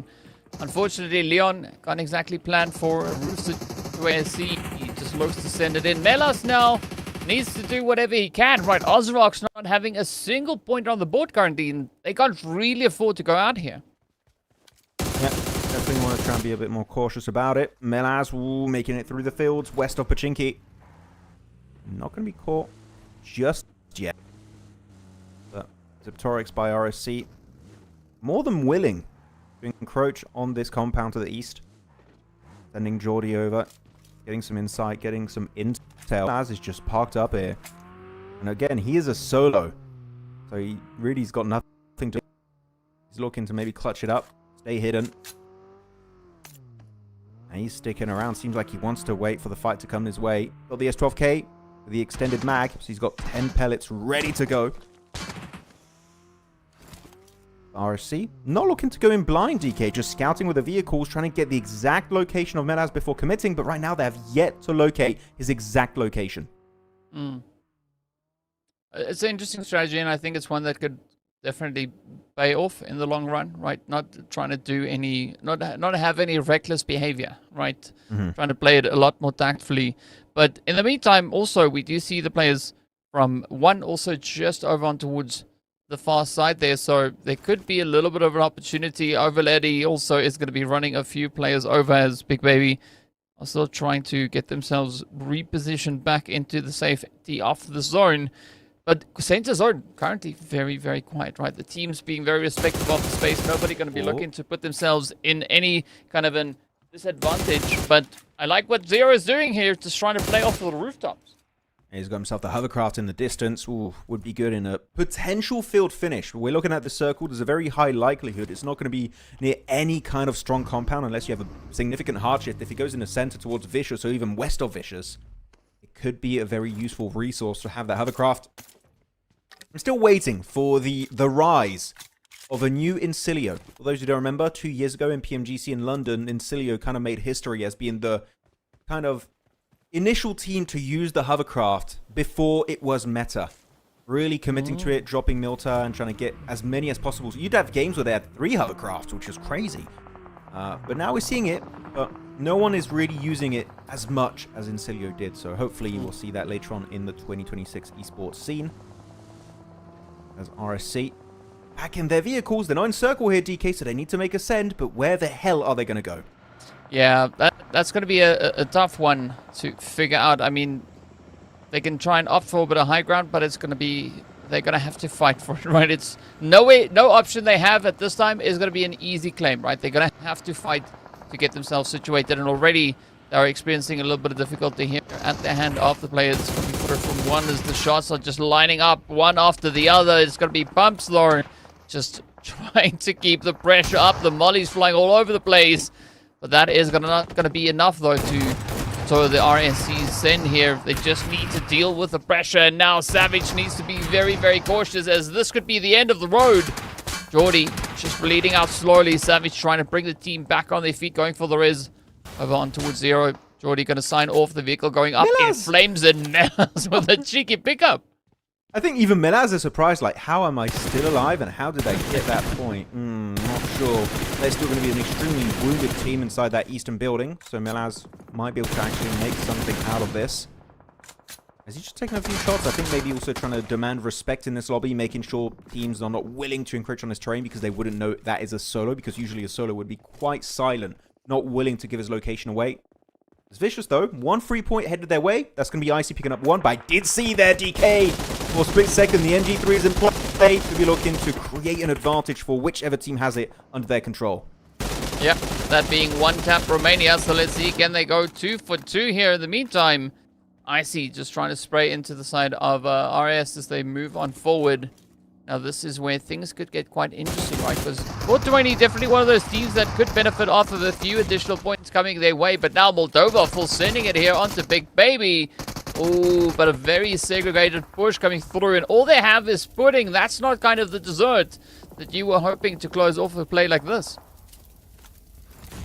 Good little scrap that Baban was able to kind of claim back for himself. But that nade is going to be extending this fight for Baban. He's got to try and really go for the reset, but unfortunately his 2 players on his side got eliminated. That is going to be it, and he will follow in their footsteps. Did you all play Big Baby? 7 eliminations, not a bad game, but even with the team that takes them down, gets punished by none other than Romania.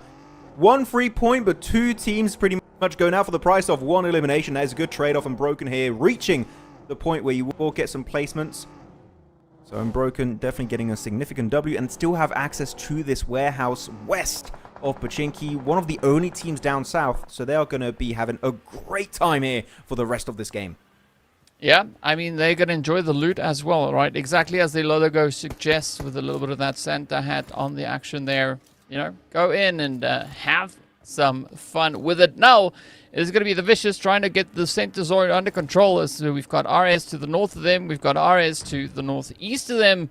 And then, of course, we've got a 1 just holding over on towards that western front. Both of the points there looking to be contested as 1-tap now looks for their entry point. And it is, so far, going to be an unpunished rotation. But they're still going to be very careful. Anybody can look to strike at any point here. Yeah, exactly. We do have a few teams that will be looking to or send it for full-on breach or try and claim a few dips in this circle. Things you don't have many good little hiding spots. You do have some decent rocks positioned in some interesting locations that could keep you alive until maybe top 5. But really, I think you are at the point of the game where you do somewhat have to crash on real estate and claim it for yourself. especially the Vicious's compound. You have RS on the minimap straight up north of their location. They will have to commit to it. There we go. Good view of the map. And Rain, good little ridgeline north side. But Unbroken, also, they got access to the rocks northwest of the warehouse. So if they do want to move a little bit deeper into the circle, that is also an option available for them. But Live DK is still there kicking. And able to make his way outside the buildings. So he is making it to a tractor that's left on the roadside, which could get him towards even top 5 if he really is able to remain undetected. But a few teams are moving around him, so he's got to be very cautious about every move he's making at this point. I think if there ever was a turning point for Ozrox to try and catch up, this would have been the match, right? So far, 19 points. I don't really see that going their way just yet. I mean, also take into consideration that the Vicious only have, and if they go up, they get 1 placement point, so that would put them on 2 points earned in this game. So it does make it just an extra little bit more challenging, especially now with Metas getting taken down. Yeah, that's really not going to help the kind of momentum that they were looking for at this point. But one thing that I was looking at just now is we've got all these ones and we've got all the RS squads, all with similar looking tags, right? Imagine if there was 5 teams left, right? 2 RS and the 3 ones. It's like it's a RS versus 1 showdown. Because we've got 420 Jimmy by RS. Then we've got Roscar. We've got 1 for All, 1 Tap Romania, and 1 United. So either one of those teams could look to confuse the living daylights out of us right here. Could be the case. As RS looking to get on the move. Big northern rotation through Headshot Hill. Good ridgeline actually just ahead of them. Don't want to call it. You have a team over to the east that has an angle on that location, which is not really safe. The only hope for you would be that Vicious kind of takes shots on that team and keeps you safe. But the thing is, they are indeed in nade range.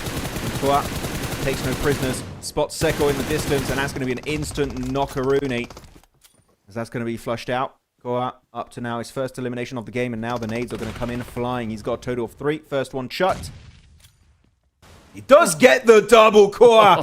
The squad wipe. 3 players on his lonesome. He doesn't need a teammate here, GK. He is the team.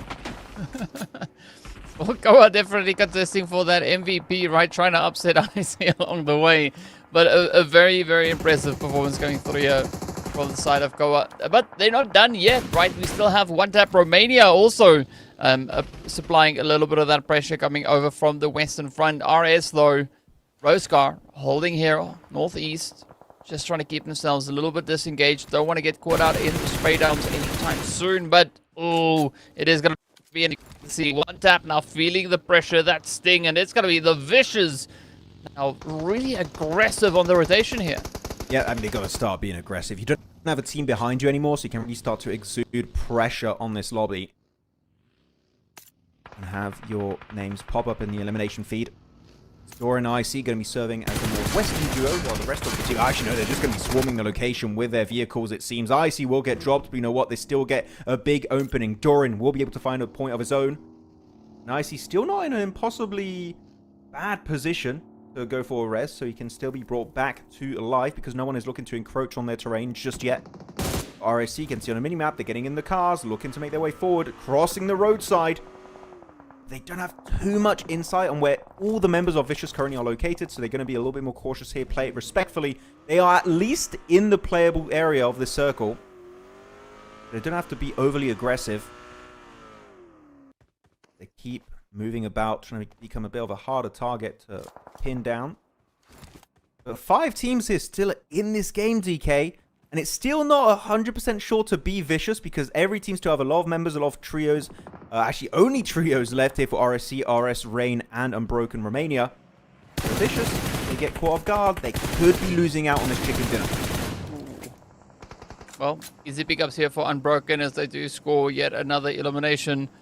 It is going to be Rostar, though, just absolutely carrying the team forward here. Let's see whether or not those points are going to be able to roll on in.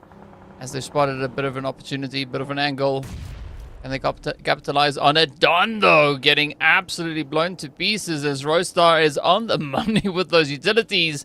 And now it's up to Christie to see whether or not they can hold on just a little while longer. Meanwhile, up in the zone, things are looking pretty tough. So you can see Rain also experiencing quite a bit of difficulty as, well, none other than the Vicious are going to be targeting them. The drop coming down there to help increase the loot just a little bit more. But Unbroken, I like what they've got rolling over here. A nice little bit of an anchor point that they've been able to secure for themselves. I mean, this is going to be the Vicious special. They're just looking to spread their wings, divide and conquer. That is the Vicious way. As yeah, he's not looking in front of him. Gonna be crashing into that smoking vehicle. But yeah, Vicious just want to try and get rid of those players with grenades if they can. Don't want to waste too much ammo. Just use up your utility. I would say don't waste everything. You want to keep it like, for example, Dorian still has 3. This is going to be an ending where rocks and trees could be the deciding factor as to who goes home with a win and who goes home with a 2nd or 3rd place finish. So when you only have those as defensive positions, grenades can make all the difference of this game. Still have a nice transition point Unbroken that have the high ground position next to the warehouse west of Pachinki. So outside of them, I think that Vicious should be the true contenders for this win. Only Unbroken should be able to easily contend to snatch it away at the very end. Yeah, I mean, we've also seen Vicious when they find themselves in a position just like this, right? It is really difficult for the rest of the lobby to kind of bounce back and respond, right? To really lay into the side of the Vicious assault. And so already Chrissy getting taken on down, that opens up the whole approach, right? Because Unbroken still need to have Rain ahead of them, and now this is that altercation that we can see happening off in the distance, and this is exactly what the Vicious wants. They want the pressure to be alleviated so they can swoop in and clean it out. Exactly. Goa gonna send it forward with his buggy, able to take a bit of damage there, but it doesn't matter because he's got 4 eliminations. So does Icy, so it really seems like he got a bit of a rivalry on the same team when it comes to becoming our Season 2 MVP of Always on Romania. There you go. They spotted Savage. He sends it solo, and he does pick it up. And now it's going to be a vicious chicken dinner happening once again here on day 2 on good old Orango. And really, at the end, they were almost kind of trolling DK, just sending the cars, going into the back seat, just able to go for the connect here. And that was enough to secure the chicken dinner here of day 2. I mean, it's a good... It really worked. They know how to play that very, very well. So, not surprised to see them using that tactic at all. So, yeah, big GG going out to the Vicious. But I would say also a nice effort coming through from the other squads that we had making it into those late few stages, right? We had Big Baby in there, we had Rain in there, RSC also trying to bring in a little bit of a surprise. Unfortunately, with that big mass push coming through from the side of Vicious, it's just so difficult to defend against, right? Usually, you'd see a team, when a solo pushes up in a car, it's easy to pick him off. You just aim at the seat, but they are so quick with swapping those seats. Good luck. Yeah, I mean, they came, they saw, and they conquered. That is going to be Vicious again, down to a T on these games. No matter the battleground, they can take home massive chicken dinners. With that said, the leaderboard should be ready, so it's time to check out how much of a lead has been created as Vicious do break the 100-point barrier here. 121 on the money. Vicious looking to be our champions because a 40-point difference with 3 games left to go. DK, I think, is genuinely game over here. First place should be headed the way of Vicious unless a miracle happened for the likes of Ozarox. Yeah, I have to agree. I mean, 13 eliminations alone is what they were able to secure. And though that is some pretty hefty bits of work that they've been able to bring in here. Ozarox only walking away with 2. One Tap also picking up the 3 eliminations. So both these squads definitely didn't have the kind of numbers they needed to try and play that game of catch-up, right? So I don't see them now in a position where they could look to chase the Vicious. I think the focus here would be just to solidify your position within the top 6, right? Make sure that you get as big of a share of that prize pool as you can pull off here. Yeah, I mean, the higher you can climb, the more money you'll get in your pocket. Team Rain still just shy, right? Just shy of making it in top 6. 3 points away. That is just a nothing burger in one of these games. Just a tiny little point difference, and you could be up in the positions where you would get some prize pool for yourself. Outside of that, bottom of the rankings now, I'm not going to lie here, DK. I think that hope is completely gone for some of these teams. I think it is going to be game over. But no, hopefully they can still keep playing for that experience. With that said, we're going to head on over to a very short break, and then we'll be back, for our very last wrangle here of our Romanian Always On Finals. Let's go.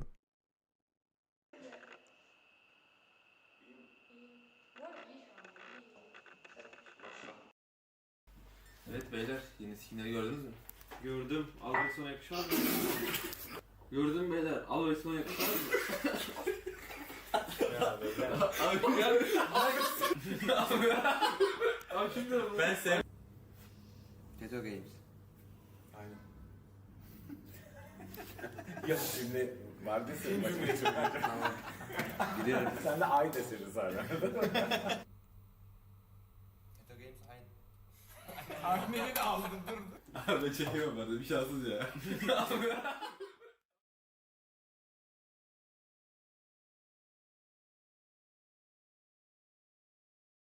Every game has a beginning, but some never truly end. Time never stops here. Opponents change, but the stage always stays open. This is not just an ordinary tournament. This is competition renewed every single week. It's not for everyone, only for those who are ready. The best of esports are here, because this is TETO Games Always On. The game never stops.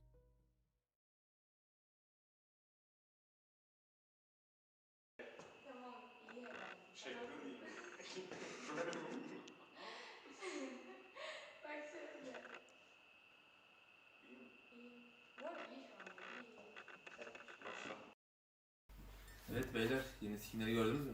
Gördüm. Al ve sona yakışmaz mı? Gördüm beyler. Al ve sona yakışmaz mı? Ya beyler. Abi gel. Abi şimdi Ben sev... TETO Games. Aynen. Ya şimdi vardı senin başına geçirmeyeceğim. Tamam. Biliyorum. Sen de ay deseniz hala. TETO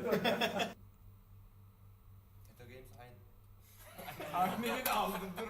Abi ben çekemem ben de bir şanssız ya.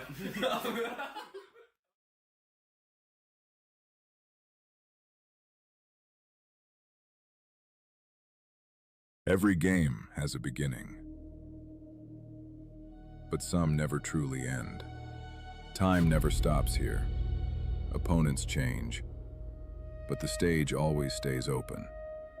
This is not just an ordinary tournament. This is competition renewed every single week. It's not for everyone, only for those who are ready. The best of esports are here, because this is TETO Games Always On. The game never stops.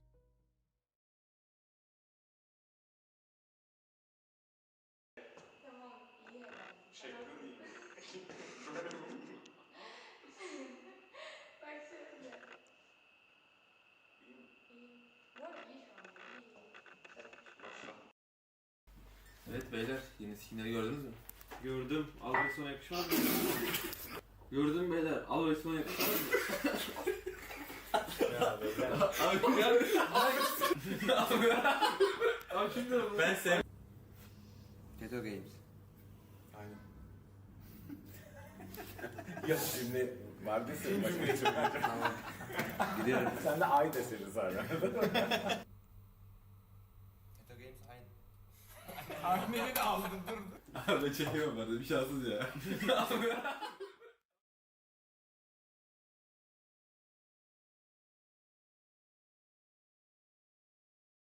Every game has a beginning, but some never truly end. Time never stops here. Opponents change, but the stage always stays open. This is not just an ordinary tournament. This is competition renewed every single week. It's not for everyone, only for those who are ready. The best of esports are here, because this is TETO Games Always On. The game never stops.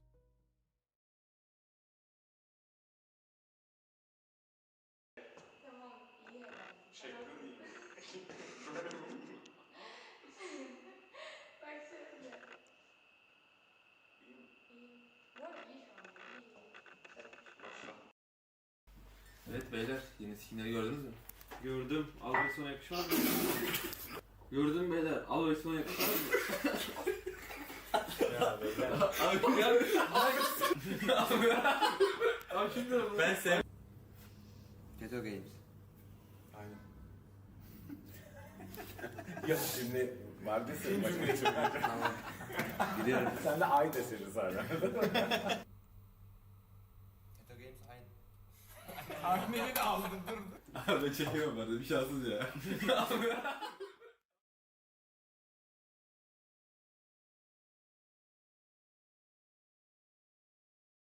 Every game has a beginning,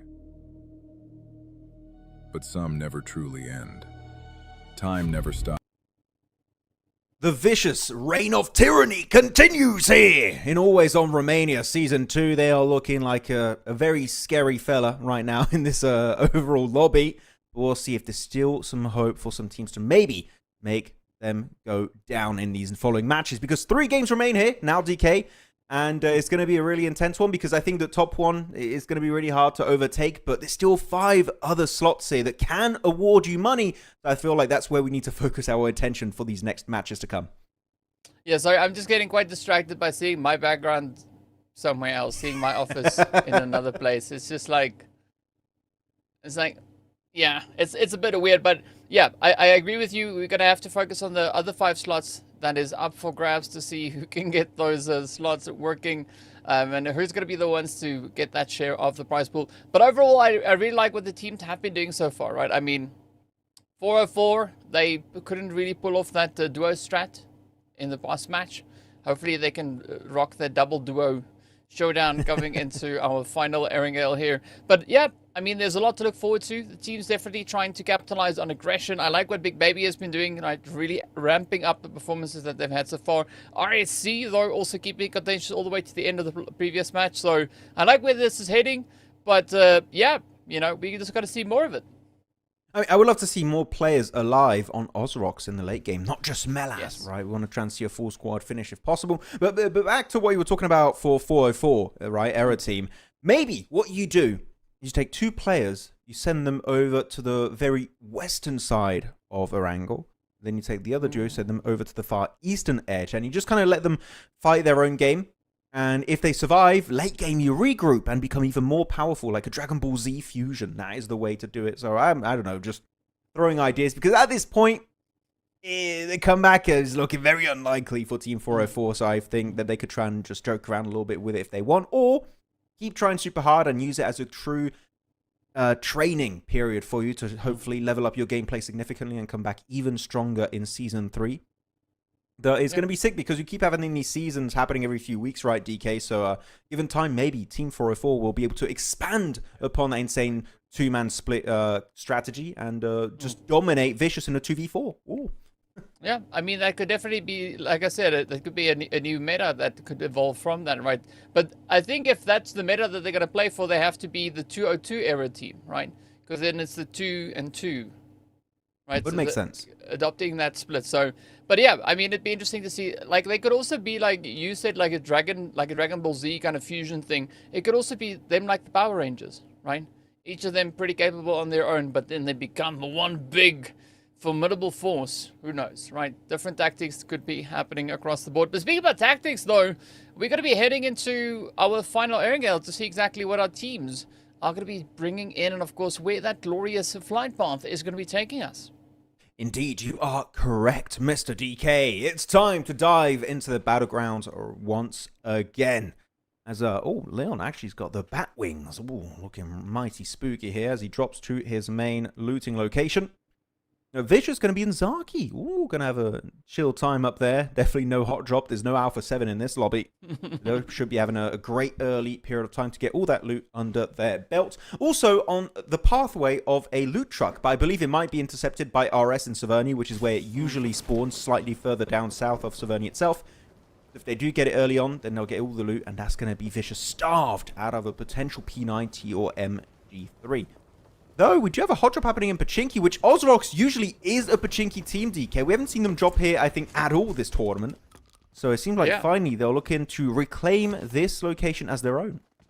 Yeah, but they're not alone, right? They have a little bit of company in here as well. So interesting to see how this is going to pan out for them. And of course, there's none other than RSC here. So a bag full of surprises across the way. As we've seen some bats, we've spoken about some loot trucks coming through. Because I was actually wondering why the Vicious goes all the way up into Saki, because there's definitely not a lot of loot up in that area. And now it all makes sense, right? Loot truck pathing. But I think especially with the zone now shifting a little bit more over towards that eastern side, centering up just alongside shelter, it is going to allow a few more interesting rotations now to come through here. Yeah, it's definitely going to be interesting to see how the early to mid-game rotations will unfold for these squads. Yeah, Ozrox here is going to be with RSC. Split across the road, so you do have some of the players on the western side of the road for Ozrox. Eastern side is going to be controlled mainly by RSC, but Ozrox do... Oh, Blue, got to be careful there. Going to make a bit of a big run forward. We'll be able to find some extra bit of safety. The loot truck's been fully exploded by Ozrox, looking to get the loot, but that's going to be Zeem with the Scar. The Vector able to get himself actually that one knock. Not an impossible res, right? I think that Leon or Melaz will be able to get him back up on his 2 feet. But this is RSC now knowing they have an advantage. They have been able to create a situation where they could leverage it and actually get 4 early points. And also the loot truck able to get all of that loot for themselves. So that should be their focus as pump in hand for Zero. Looking to get in CQC. But despite getting a big early knock here, DK, the push is still relatively slow for RSC. So that will allow Ozrox to go for a full reset, back up as a 4-man team, and also might be able to get access to the loot in the loot truck. So they could be really looted up heavily at the start of this game. Yeah, it's an interesting tactic coming through from RSC. It's almost like they were just shouting at Ozrox, saying like, we can see you. And then And that's it. That's it. Yeah, it's like, not like, oh, watch out, we're going to push you. It's just like, I saw you, but please don't push me. And that seems like what Ozrox is doing now, right? They're getting themselves ready. They're starting to reform a little bit more over towards that western side, and they're all focusing their efforts on this rotation as they now start to focus and target the players here from RSC. But a good response. This PC has been found and traded off, so that does help alleviate a little bit of the pressure coming through here from Ozrox. Ooh, with the iron sight, Savage able to hit the mark. They make inside the same building. CQC-wise, he's only got an M4 and an AKM, so he doesn't have a shotgun to work with. And Leon cooking the nade. We know this guy with the utility is an absolute menace. He could get 2 for the price of 1. They do divide a little bit more. It's overcooked. Not the typical Leon way. He still has 1 more, from which that came from. They're not going to commit to the chuck, so no, he's looking to reposition a little bit further away from that skirmish. Molotov will spread. That's a big misplay from Savage. Not quite what he was hoping for. He's up top. It's still going to be that one solo split member of Ozrox. Stuck in pretty much a 1v4 if they decide to kind of swarm a higher position in the building. Zeem parkouring his way forward. That could be really what catches him off guard. As he was able to regroup with his squad mate. 4v3 unfolds, but at least they are together. Cheeky nades though. Ooh. Leon again continuing to follow through with a barrage here, looking for that entry, that opening. Because I mean, Ozrox, yes, they have lost a player in the exchange, but RSC, now that they know where Ozrox is pushing in from, they're not backing off, right? They, in fact, it seems like they're trying to potentially maybe wrap around them. You can see a little bit more of a position being played on that southern side. Savage starting to flank off. Keeping the pressure on here on the front line is going to be Zero and the rest of RSC. So that could be a big brain strategy coming through if Savage is able to pull that one off. Leon, though, I like the awareness, right? Trying to keep his head on a swivel, trying to read what could be happening. And Savage not finding that sneak approach that he was initially hoping for. What's going to happen? Oh, that's going to be the C4 ringing. Kind of telling you to get the hell out of there. That damage could be a little bit scary, but Savage, yeah, going for the wide eastern off angle. Just trying to really cut off the escape route of Ozrox, so they're going to be fully pinned down in that one singular building. So the only way you survive this is by taking down all of RSC. That's the only way they'll be giving up, as if they're dead. Zem, quick little shot. Gonna be forcing him back inside the building. Blue, gotta respect the competition. But Melaz, ooh, seems like he did get access to the loot in the loot truck. He's got himself the FAMAS in his arsenal. The rate of fire could be crazy. He misses it for a split second. He turns his head at the wrong time. And that's gonna cause the demise of Blue. Unfortunate times here for Ozorox. That's gonna be 1 and 2 players instantly picked off. And there's a lot of BM2. That was way too many pump shots into that death crate. As Leon now left alone, able to find himself 1 onto Savage. Going to instantly confirm that one. Does have the JS9 loadout with the barrel.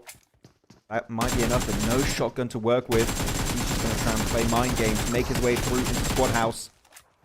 Zero using a lot of his bullets here. Down to only 3 bullets left in the chamber of his AKM, so also almost out of resources. And I think there was also a flashbang used up on top of the balcony itself. Not looking too good for Leon, though. Swapping on over to the JS9. It's another victory headed his way. The jump shot through the window is not enough just yet, but Leon doing so well. But the pump to the face is enough to get rid of the sole survivor here of Ozorox. That's it. Game over. Ozorox will only get 1 point here on this Erangel game. I mean, a respectable push coming through from RSC here, right? They were able to kind of piece this puzzle together and find exactly the kind of approach to take down the side of Ozorox. Ozorox, though, I can tell you, Max, they're not happy, right? This didn't go according to the plan that they had set out with here. So, big ups to RSC for playing the upset here and sending them back up quite early. I think the only unfortunate part here was the fact that Melas missed out on quite a few opportunities to essentially save his team. Pretty much. It could have worked out, but yeah, he just turns his head, right, Melaz, for not even a second. And that allows the player of RSC to make the cross over to the main building, and then the entire thing falls apart like a house of cards. It could have been such a good angle. But unfortunately, unfortunate timing does happen to the best of us. So that is just something I'm sure they're going to be regretting for the remainder of this tournament. As you go, quick replay of how things went for Zero's POV. And oh my god, that peek was so quick. For me, it didn't even look like he was looking at Leon. It looked like he just barely peeked and he got it. So really good, speedy maneuver. As RSC now not only get 4 points here, right? DK, sure, they do lose Savage, but they get 4 points. They get a decent rotation path from Pachinki, and they get all of that loot from the loot truck for themselves. So they're looking insanely well geared up for the start of this match. Yeah, I mean, they're sorted, right? They have no reason not to have a phenomenal go in the final Erangel here. So looking forward to seeing how that is going to pan out for them while they're getting themselves ready. Beetle with the roof up.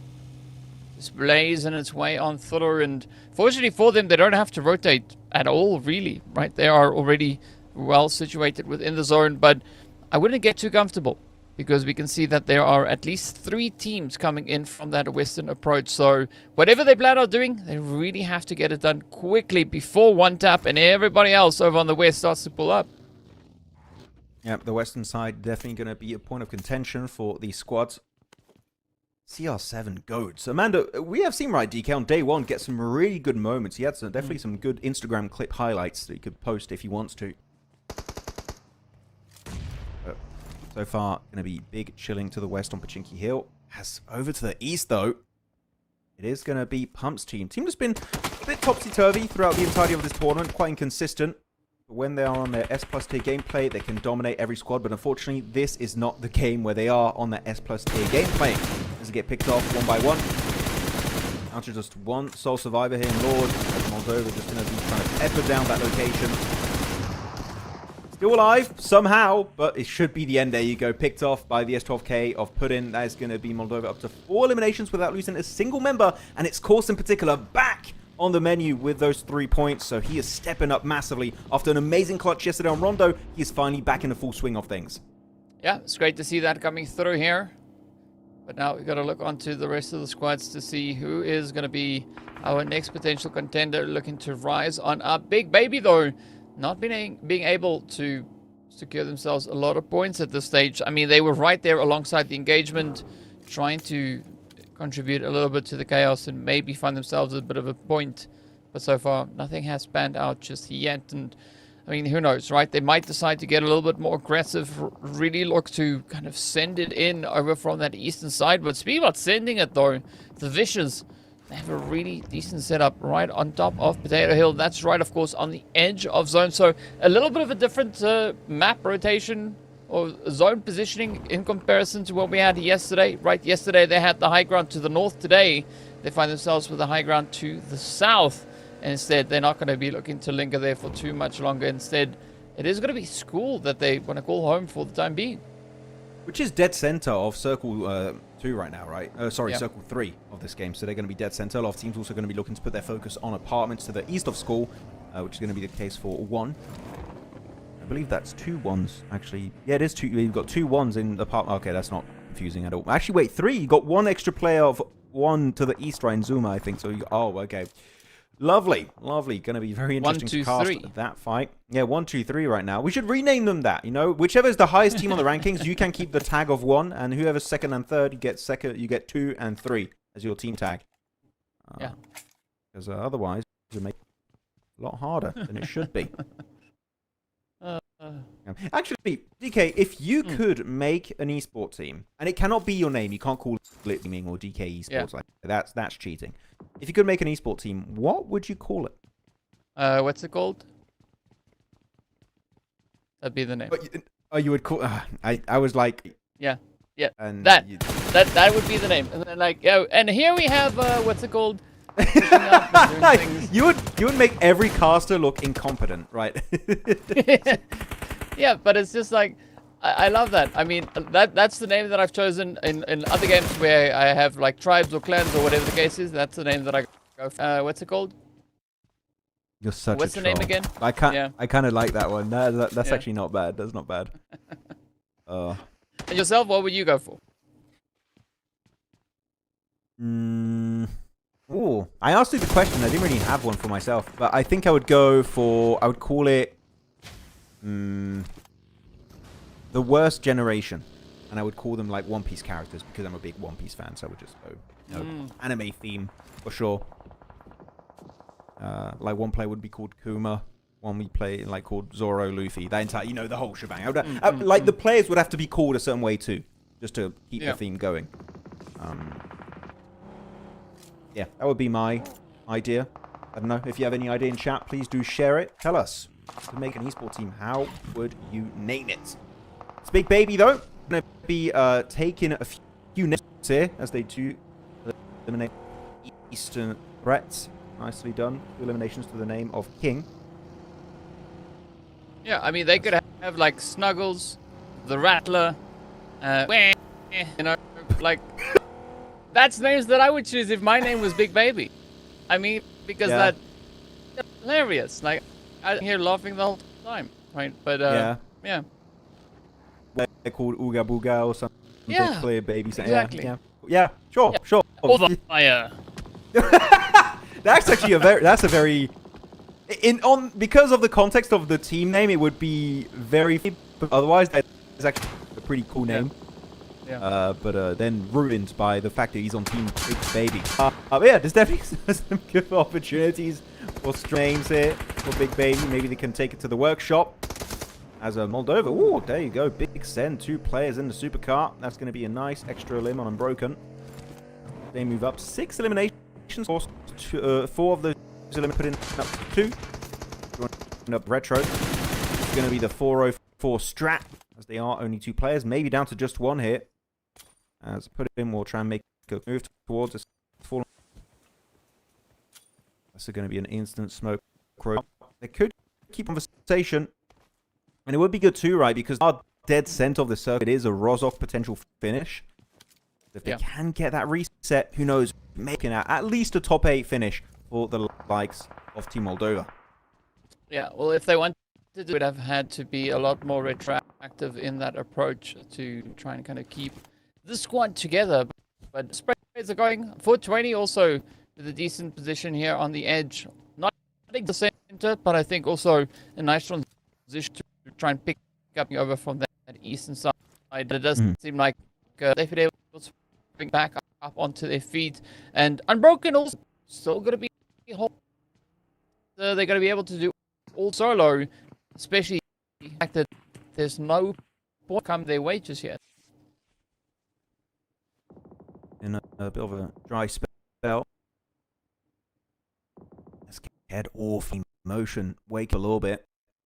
Good on him. 4 players alive and kicking. in this match. Yeah, you do have eliminations.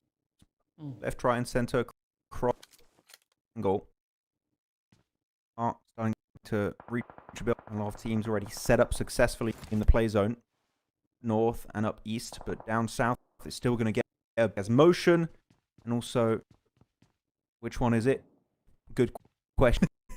Make their way in. The like maybe school, also the dirt pie shot heals.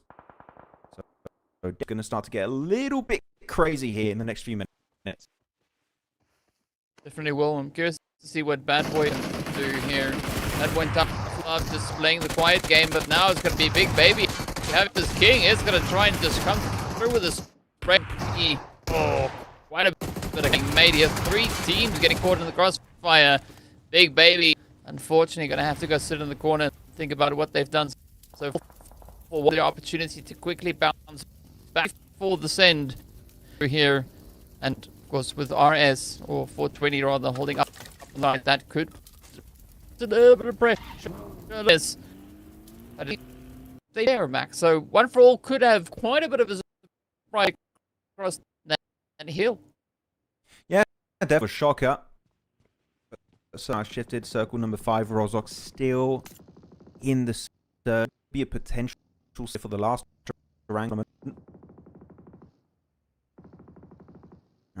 Teams here that really should be, you know, say would be One for All as you brought them up, because on this circle, if you can get Western up and take up, set up shop in the warehouse north of Rozok, that would be just beautiful. But not again, going to try and pressure and control on the entirety of this lobby. So there's a lot of potential there. We'll see if they use it. So far, though, they're going to put a lot of their focus down on the likes of Motion, and also Vicious going to be kind of joining these at this point. RS also in the elimination feed the right reasons, though, as they do get knocked and eliminated. So that's going to be. But look at that. Look at all the teams on the rankings. DK Ozrock's eliminated. All the teams below them, or trio duo for the likes of the team. And then Vicious, still alive and kicking. 2 eliminations already, looking to make that double digits. So that point gap is going to increase once it's One for All. Do lose a player. Wow. That was a beautiful play going. Yeah, it was. I mean, it's just always so impressive to see the quick reaction time coming through from our players. Like, I think it would be super interesting to see these players the one reaction, the speed reaction thing, right? To see kind of just where they are in time, because I'm pretty sure it's I mean, looking at what these players are doing. But yeah, so far, 9th. This could definitely still be an opportunity, a big opportunity for One Tap Romania to close the gap on Ozrock. Need 10 more points, and then they take 2nd place. So, AO, excited to see how this one could pan out. Firstly, they're going to have to work quite a One for All to contest, as they are now slowly starting to creep up, and they are going to be another 1 team up the top board. But 7 teams remain, Max, and it's an easy play. The Vicious, though, are taking a lot of massive approach this game around. Yeah, 6 eliminations, but they're not necessarily looking to get aggressive, right? They kind of just, they rotate up into zone, they clean out the spot, and then they're like in here. I love how you say 6 eliminations for Vicious is a passive game. I know exactly, because we just double digit this point, but no, they're definitely. It's a bit harder to, because a lot of the teams are hidden inside of Rozok, so that it just means you can't get those early inflated points. A lot set up shop in Rozok itself, trying to stay hidden. So it's just to find those picks. And you did go exactly for the move I was hoping for. Western rotate up north into the kind of the higher plateau portion of Rozok itself. They're going to have insight of where teams are located, and also if a team decides to push you, which is what could be happening with Vicious or even an Eastern team like RS, comes away, you'll sail away. So hopefully also the defense would be easy to set. But Vicious, seemingly looking to go more on edge. They have the hip. It's a big Western circle shift that you can see on the minimap. So I think here, up on make straight into the city and just onto One Tap Romania itself. Yeah, could definitely be a for them to try and adopt here. But I mean, essentially looking at the Vicious and looking at One Tap Romania, I think both are in a phenomenal setup. And I wouldn't be surprised if either if they seems to end with first and second at the end of this match. But now go time as well, is going to start to push a little bit further. Of course, the 420 side they could definitely realize is, I mean, they with a few additional points, right? I don't think it's going to be impactful for them at this point, but it could definitely get a little closer, right? The final two matches of the day would allow them to share pool, but it's just I like right. Doran on the hits down, but Novello is starting to creep on in there. Yeah, still knocked. Good spray from Aussie, but it's not going to result in an actual elimination. CR7 can go the LM hand, the MG3. What's granted to him by the heavens? Can he capitalize those 75 bits ready to go at a moment's notice? Possibly, as they do get now the full squad. This could be the game-winning push, by the way. This is so for this chicken dinner. If they snatch it away, that could be the done. And unfortunately for him, picked up in the open and that's been flushed by Aussie. That really has just been insanely accurate here with those sprays at mid to long range. Also, even Vicious cannot deal with it at this point. Well, you sometimes you have to be like. Sometimes you just have to be a little bit of a menace. Have to be a little to try and get a good jump on. But time will tell us is going to pan out. And he's going to be the one to succeed. I like the fact that One Tap Romania is for good reason. They know that there is a potential angle to play. Vicious to send it up. This is going to be that for CR7 to be out. I don't see why he couldn't be exactly made over the top side. He's going to find a little bit of damage, but going to be enough to write home about. Definitely not. Oh, there you go, Zuma, though. He's going to be taken out of this lobby. Down to 16. Still not down to the big 5. It's just a matter of time because still in circle number 6. Another Western shift and absolute hell is going to be unleashed in this lobby. Good nade attempt here. Almost able to find himself low start, but able to reposition nicely upstairs. The blue zone is going to be upon him very soon, so he's got to start thinking about what his next move is going to be. Because actually, Lay is all going to get actually third party from a range. You've got to be careful. Bad boy. And Tough Love, mean business. Going to be a bit of a scary peek, but he does get back up from his wounds. Tough Love with an amazing grenade will wrap it up in style here up in that little plateau area south of Rozhok itself. 5 squads. Placement point's going to start rolling on in for these squads. Now, see an extra elimination, and Aussie does get knocked, but look at this POV. Mingura, an amazing high ground position to work with. He's got himself the S12K and the AUG, and that's going to be a great initial knock off the Quad 77. Yeah, great opener, but now he's got to follow through. Let's see. And One Tap do what they know they need to do. I like the fact that they're just throwing every bit of utility out there. Like, how many nades do you have? Yes. Yes, we have them. How many? We'll just keep on throwing until we have none, and that is exactly what they take the side of the Vicious. See, one of the nades, I don't know if you call that, DK, where it's so high, it took ages to like a massive arc. Wow. Oh, okay, well, that's it. Ron Tap Romania. I would say that was the game win. If you secure, the west ridge line, you win the game. It's just fighting for scraps in the city itself. Just hoping to second place and maybe a few eliminations here and there, but generally it's not looking too good. Ooh, off by nobody. Still got himself 2 first. Gonna lick his a bit more. Get back up in a healthy condition. Aussie though now on the rooftop location, able to make his way up there. Peeking up, almost finished by nobody. Just been very active with the M4, but Aussie remains a threat for the rest of this map. Interesting thing that I've seen here is that the suppressors, right? We did see right along inside the suppressor. Nobody so far has had us. So not only the player called Nobody, but everybody else. Right? It's with them. It's an interesting thing. I thought they would, right? Because it helps kind of submission. But well, as it is going to be that final last 4 squads to push, the zone is going to be pulling them up towards the north. This is a bit tough. Love are going to have a changing rotation to try and secure, and of course, so close we can see them all. This glorious. But I like what One Tap Romania is doing here. You talk the elevated position coming through on front. It extends all the way up onto, especially looking where Aussie is. That could be a very comfortable spot to be. It's especially good because forced themselves in a position where if anyone out of the 2 other teams, or 3 technically, but the 2 other real remaining teams that have a chance, want to push on One Tap Romania, they will have to directly fight each other. So this circle and this fight in such a way where they will be the party. So they're being very methodical of this ending. So this is just a good of the top 3 IG that this team can pull off when the situation is just right.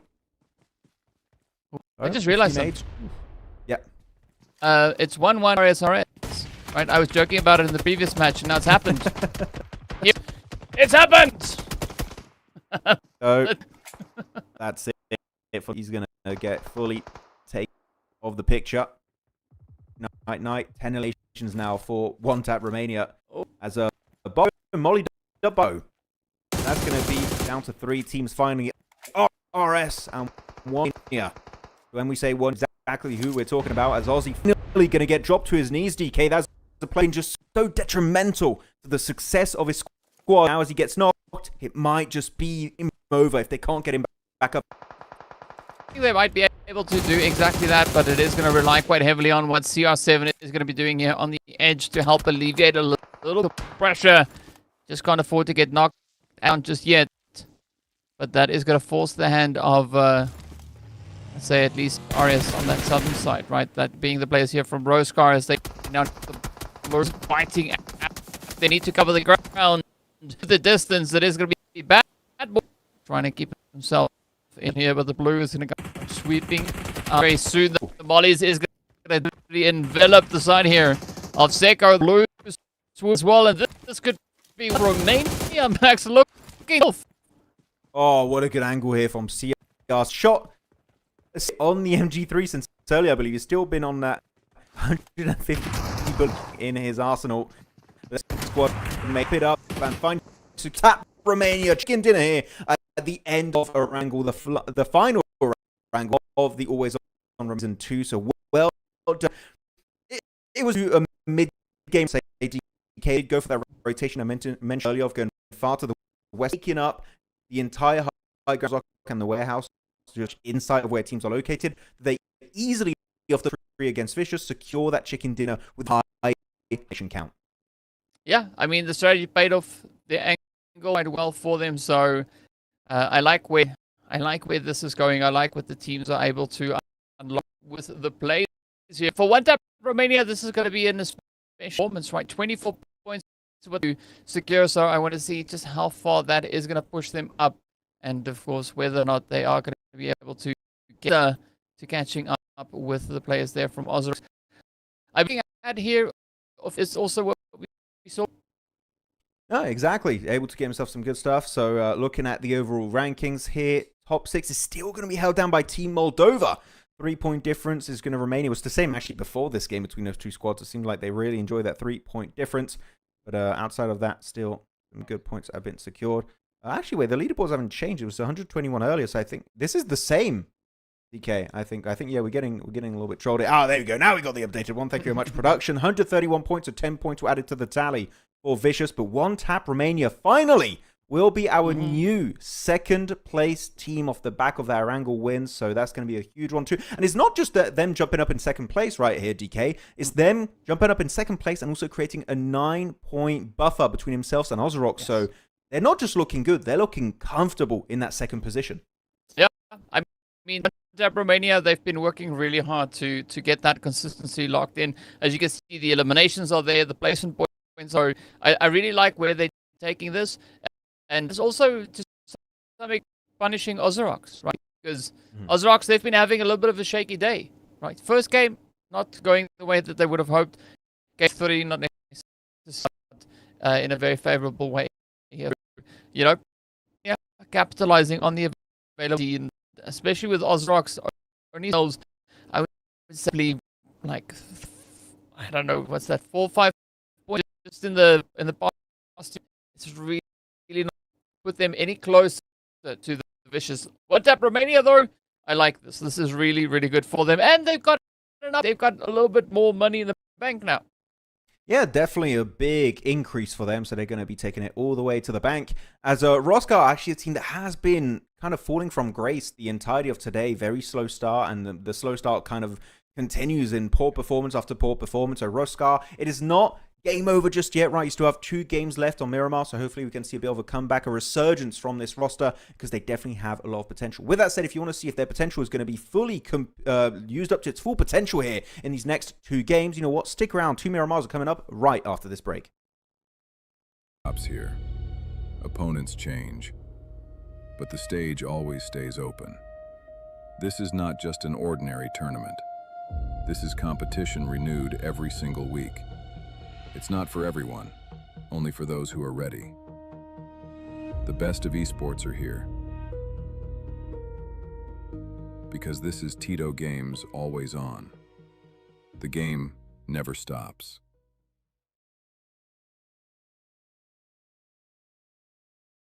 Tamam, iyi herhalde. Bak şöyle.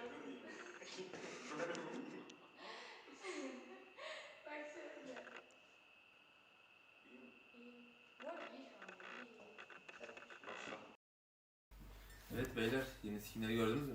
Gördüm. Al ve sona yakışmaz mı? Gördüm beyler. Al ve sona yakışmaz mı? Ya beyler. Abi ya. Abi şimdi Ben sev... TETO Games. Aynen. Ya şimdi vardı senin başka geçirmek. Tamam. Biliyorum. Sen de ay deseniz hala. TETO Games aynı. Ahmet'i de aldın dur. Abi çekiyorum ben de bir şanssız ya.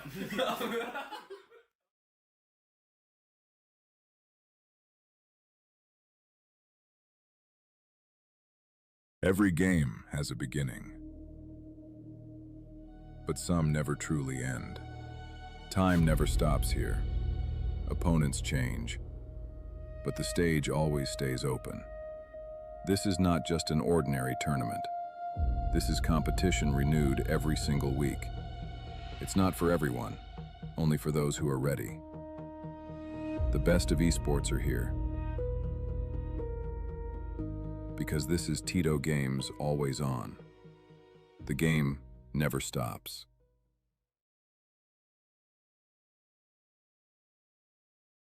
Tamam, iyi herhalde. Bak şöyle. İyi. Bu arada iyi şu anda. İyi. Tamam, iyi. Bak şöyle. İyi. İyi. Bu arada iyi şu anda. İyi. İyi. Bu arada iyi şu anda. İyi. Tamam, iyi herhalde. Evet beyler, yeni skinleri gördünüz mü? Gördüm. Al ve sona yakışmaz mı? Gördüm beyler. Al ve sona yakışmaz mı? Ya beyler. Abi ya. Abi şimdi Ben sev... TETO Games. Aynen. Ya şimdi vardı senin başka geçirmek. Tamam. Biliyorum. Sen de ay deseniz hala. TETO Games aynı. Ahmet'i de aldın dur. Abi çekiyorum ben de bir şanssız ya.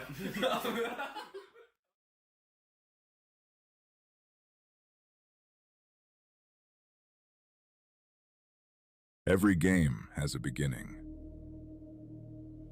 but some never truly end. Time never stops here. Opponents change, but the stage always stays open. This is not just an ordinary tournament. This is competition renewed every single week. It's not for everyone, only for those who are ready. The best of esports are here. Because this is TETO Games always on. The game never stops.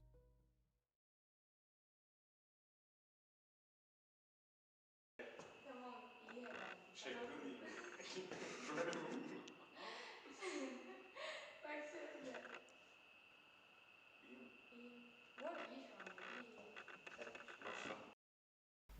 Evet beyler, yeni skinleri gördünüz mü? Gördüm. Al ve sona yakışmaz mı? Gördüm beyler. Al ve sona yakışmaz mı? Ya beyler. Abi gel. Abi şimdi Ben sev... TETO Games. Aynen. Ya şimdi vardı senin başına geçirmeyeceğim. Tamam. Gidiyorum. Sen de ay deseniz hala. TETO Games aynı. Anneni de aldın dur. Abi ben çekemem ben de bir şanssız ya.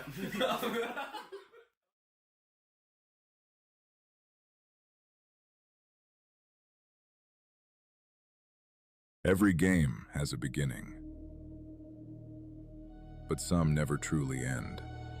Time never stops here. Opponents change, but the stage always stays open. This is not just an ordinary tournament. This is competition renewed every single week. It's not for everyone, only for those who are ready. The best of esports are here. Because this is TETO Games always on. The game never stops.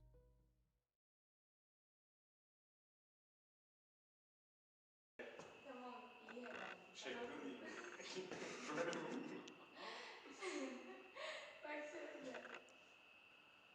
İyi. Bu arada iyi şu an. İyi. Evet beyler, yeni skinleri gördünüz mü? Gördüm. Al ve sona yakışmaz mı? Gördüm beyler. Al ve sona yakışmaz mı? Ya beyler. Abi gel. Abi şimdi Ben sev... TETO Games. No more wrangles. It's done. It's game over because we headed right onto the dusty dunes of Miramar. Here we go. 2 more games. Wow, that really scared DK. He was raising an eyebrow there for a second. Oh, that was a weird intro. I wanted to try and spice it up a little bit and try and shock the people that are kind of watching, but not really too involved. So, whoa. He's ready for the desert. Ready for the dust. Oh, Yes. Nice. Actually, do you have a dessert? No, desert. A desert. Dessert. Do you have cakes everywhere outside your garden right now? No. Do you have a desert outside where you live? Not very close, but there is one in my country. Yes. Oh, okay. Nice. I've Yeah. been to Yeah, one it's time. far away. Yeah, I've been one time during PMGC season 0 PMGC, and we went out with Blank in the desert. And we were doing like some weird clips of like, putting sand in our hands, like just like passing off time and everything. It's PMGC. And it was never used. I know someone has the footage of me and Blank just rolling in the sand and just acting like 5-year-olds. But no, it's disappeared. So maybe one day we'll see that content kind of resurface on the internet. One day maybe. But we're going to see these players here, DK, rolling in the sand and looking to catch up to Vicious, which I still feel like is impossible. But who knows? The dream is maybe still alive for One Tap Romania as they do jump up in 2nd place. All they need is 1 tap, Max. That's all they need, right? If they can get those taps going, a lot more than 1. But yes, I mean, would they be able to close the gap considerably? I believe they would be able to do that. Would it be enough to close it all the way? Yeah, I'm not convinced. But hey, they can give it a shot, right? Maybe they can tap into their inner Romanian spirit and just, fly up those rankings. Who knows? Yeah, what would be the Romanian spirit? Never giving up, maybe. Actually, I'm sure I'll have to check actually their national hymn, right? What the lyrics are, because you can tell usually what a nation is like by their hymn, if it's very aggressive one or very respectful one. In France, for example, we usually never give up unless we're in a certain war. Otherwise, we'll always look to find. You can tell it by our hymn. It's quite deadly. Quite scary. With that said, our game is ready to go, so we're going to get straight onto our plane path and see exactly what's happening. I can give you a bit of a spoiler here. It is going from the southern island all over to Campo Militar, and there you go. That is going to be exactly what's on the menu for these teams, and we do have one cheeky hot drop, it seems, DK, happening in good old Valle del Mar at the very start here of this plane path. Yeah, but I mean, I'll take it. Ooh. Hello. Okay, Doran. Doran is not even wasting an opportunity. He's just like, might as well get it. I got a Winchester, I've got a scope, I've got ammo. Let's go. So it's called winning like for a reason. Yes, right. That's how you get that big old winner chicken dinner at the end. You rock a Winchester. If not, you should. Via Del Mar is going to be an interesting spot as well. The shots continue to rain on down on that far southern side. Chumacera is hot. There's so many places already just lighting up at the start of the game. I like it. Good times indeed, good times. Big Baby able to pick up repair.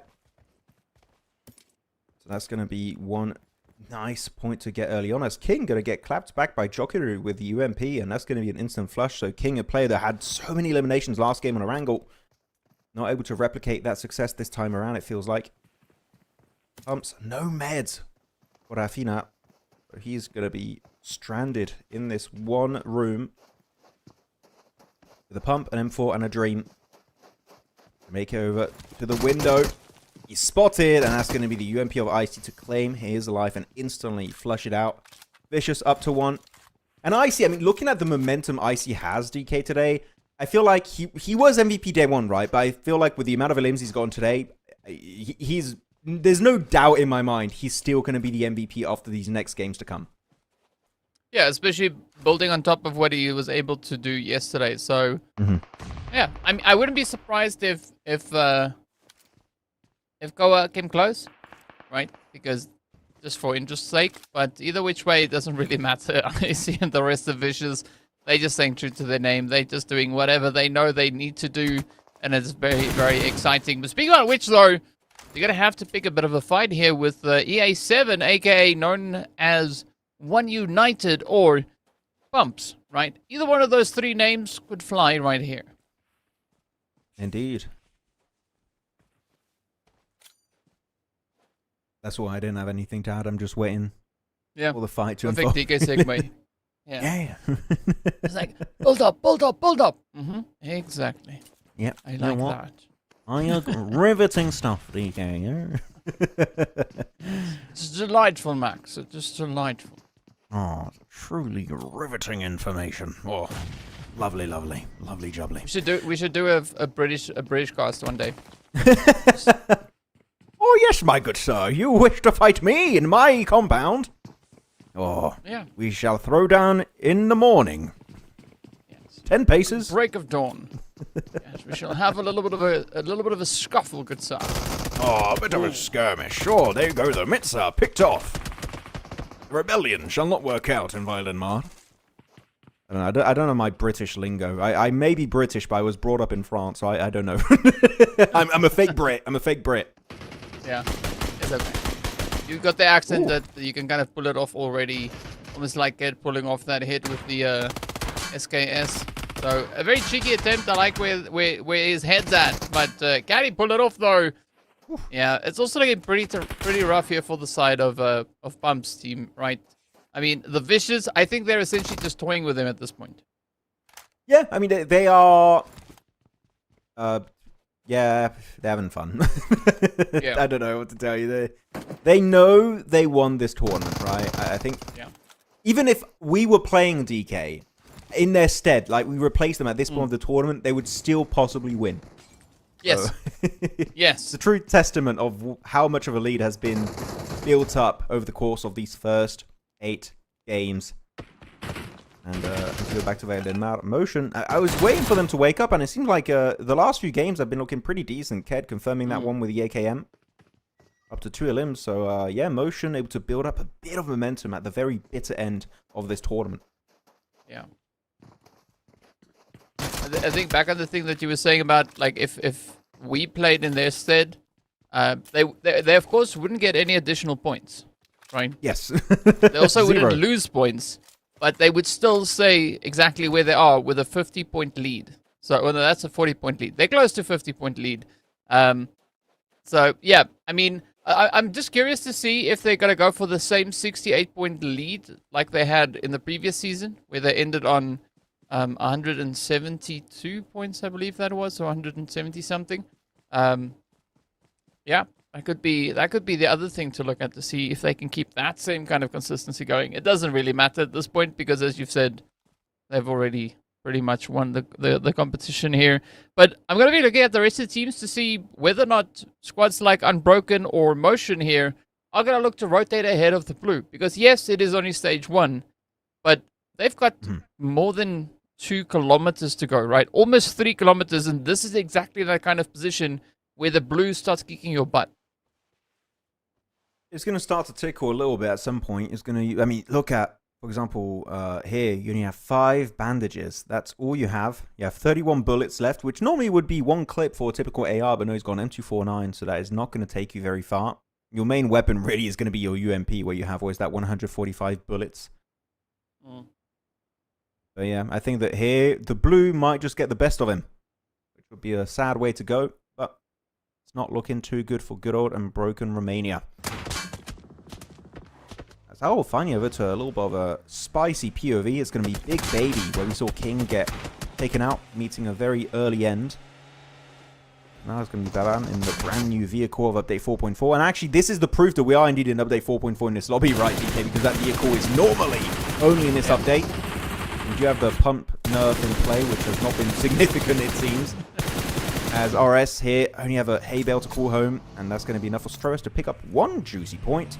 And why the hell not? You might as well just send it and get nade range, because you don't want to waste too much time on that one solo player. Yeah. Oh, okay. Ooh. There you go. Yeah. But it's very interesting to look at, you know, even though we've had a shotgun nerf, right? That the players are still rocking the shotties and they are still making phenomenal hits happen, right? It just shows you that nerfing goes to up to a point, but the skill these players have is just immense, right? Mm-hmm.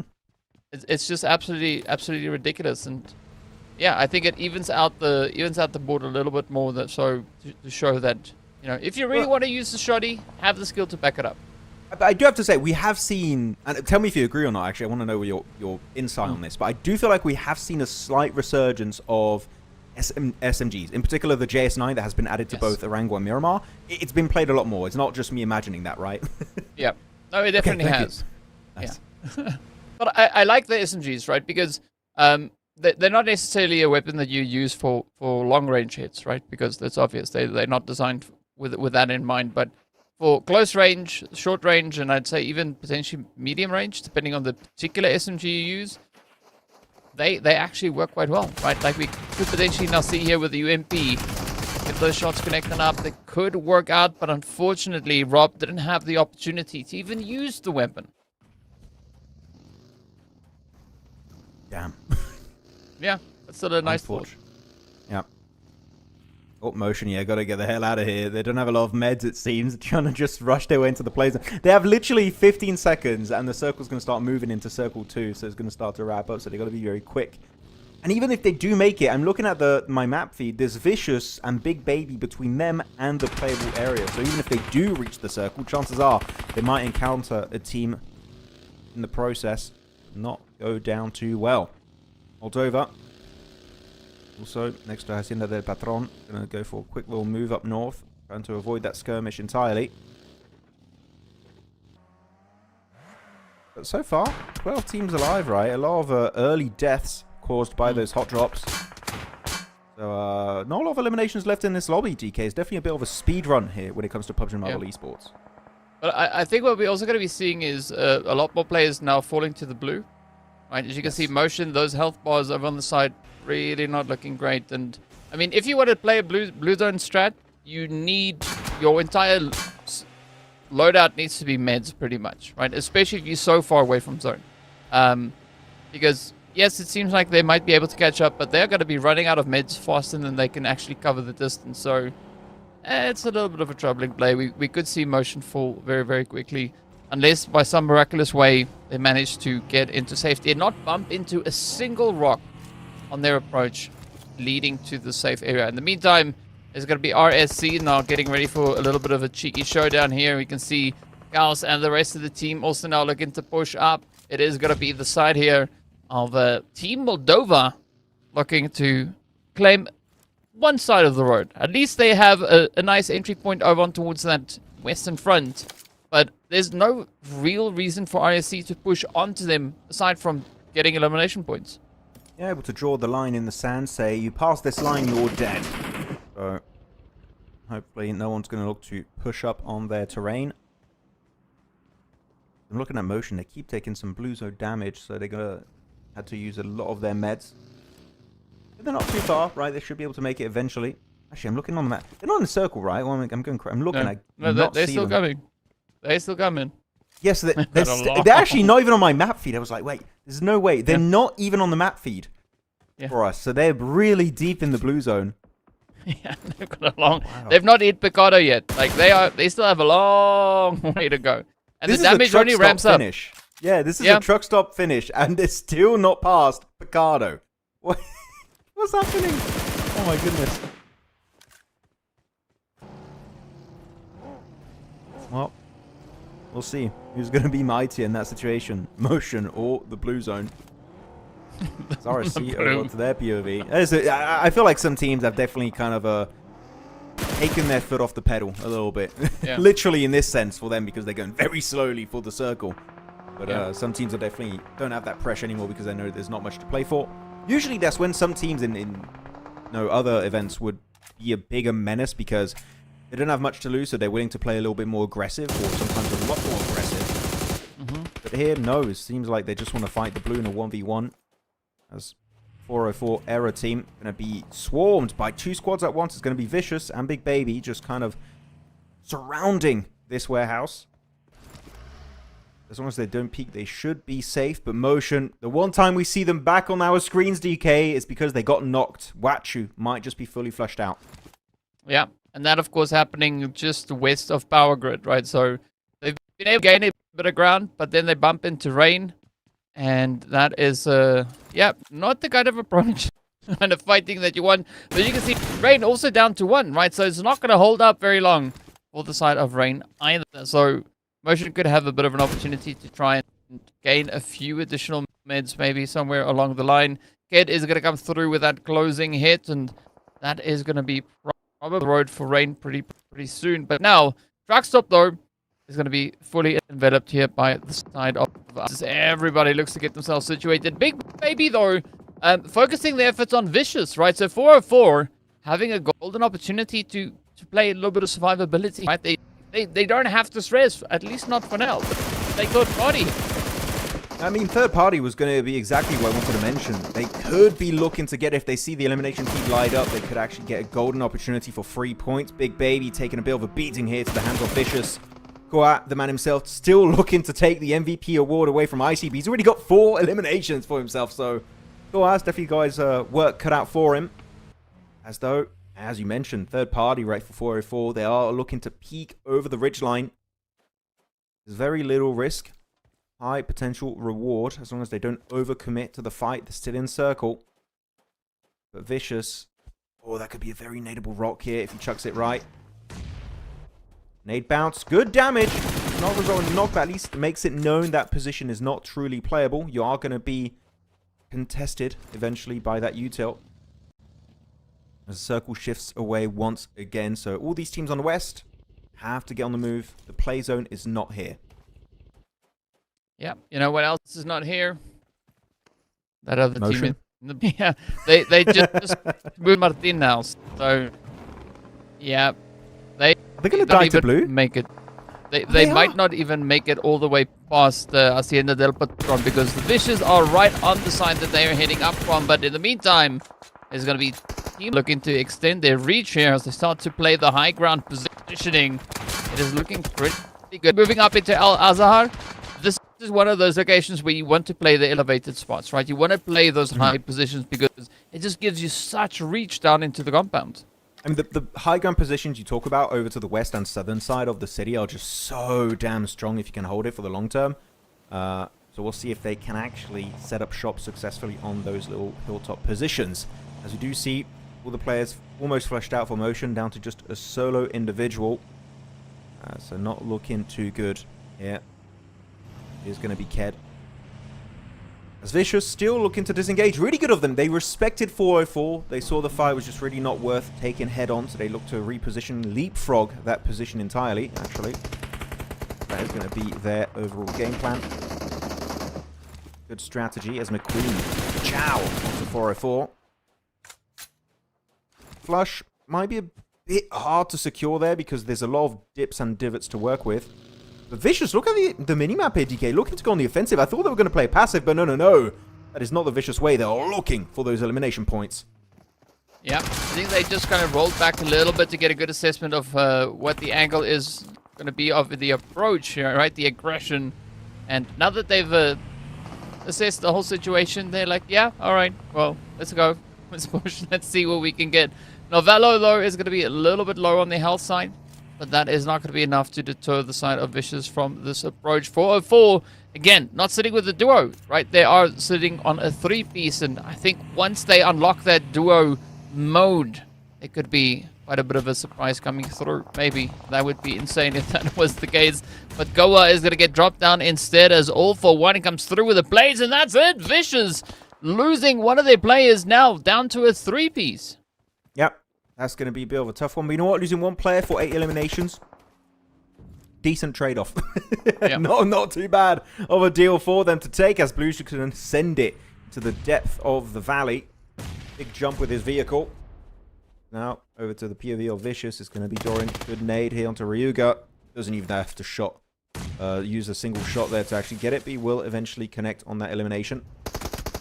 Second nade. Bit of a high chuck. It still gets a bit of damage done. Now, Claudia swap over to the main pump. It's just not going to be enough. I see now in CQC range with the MG3.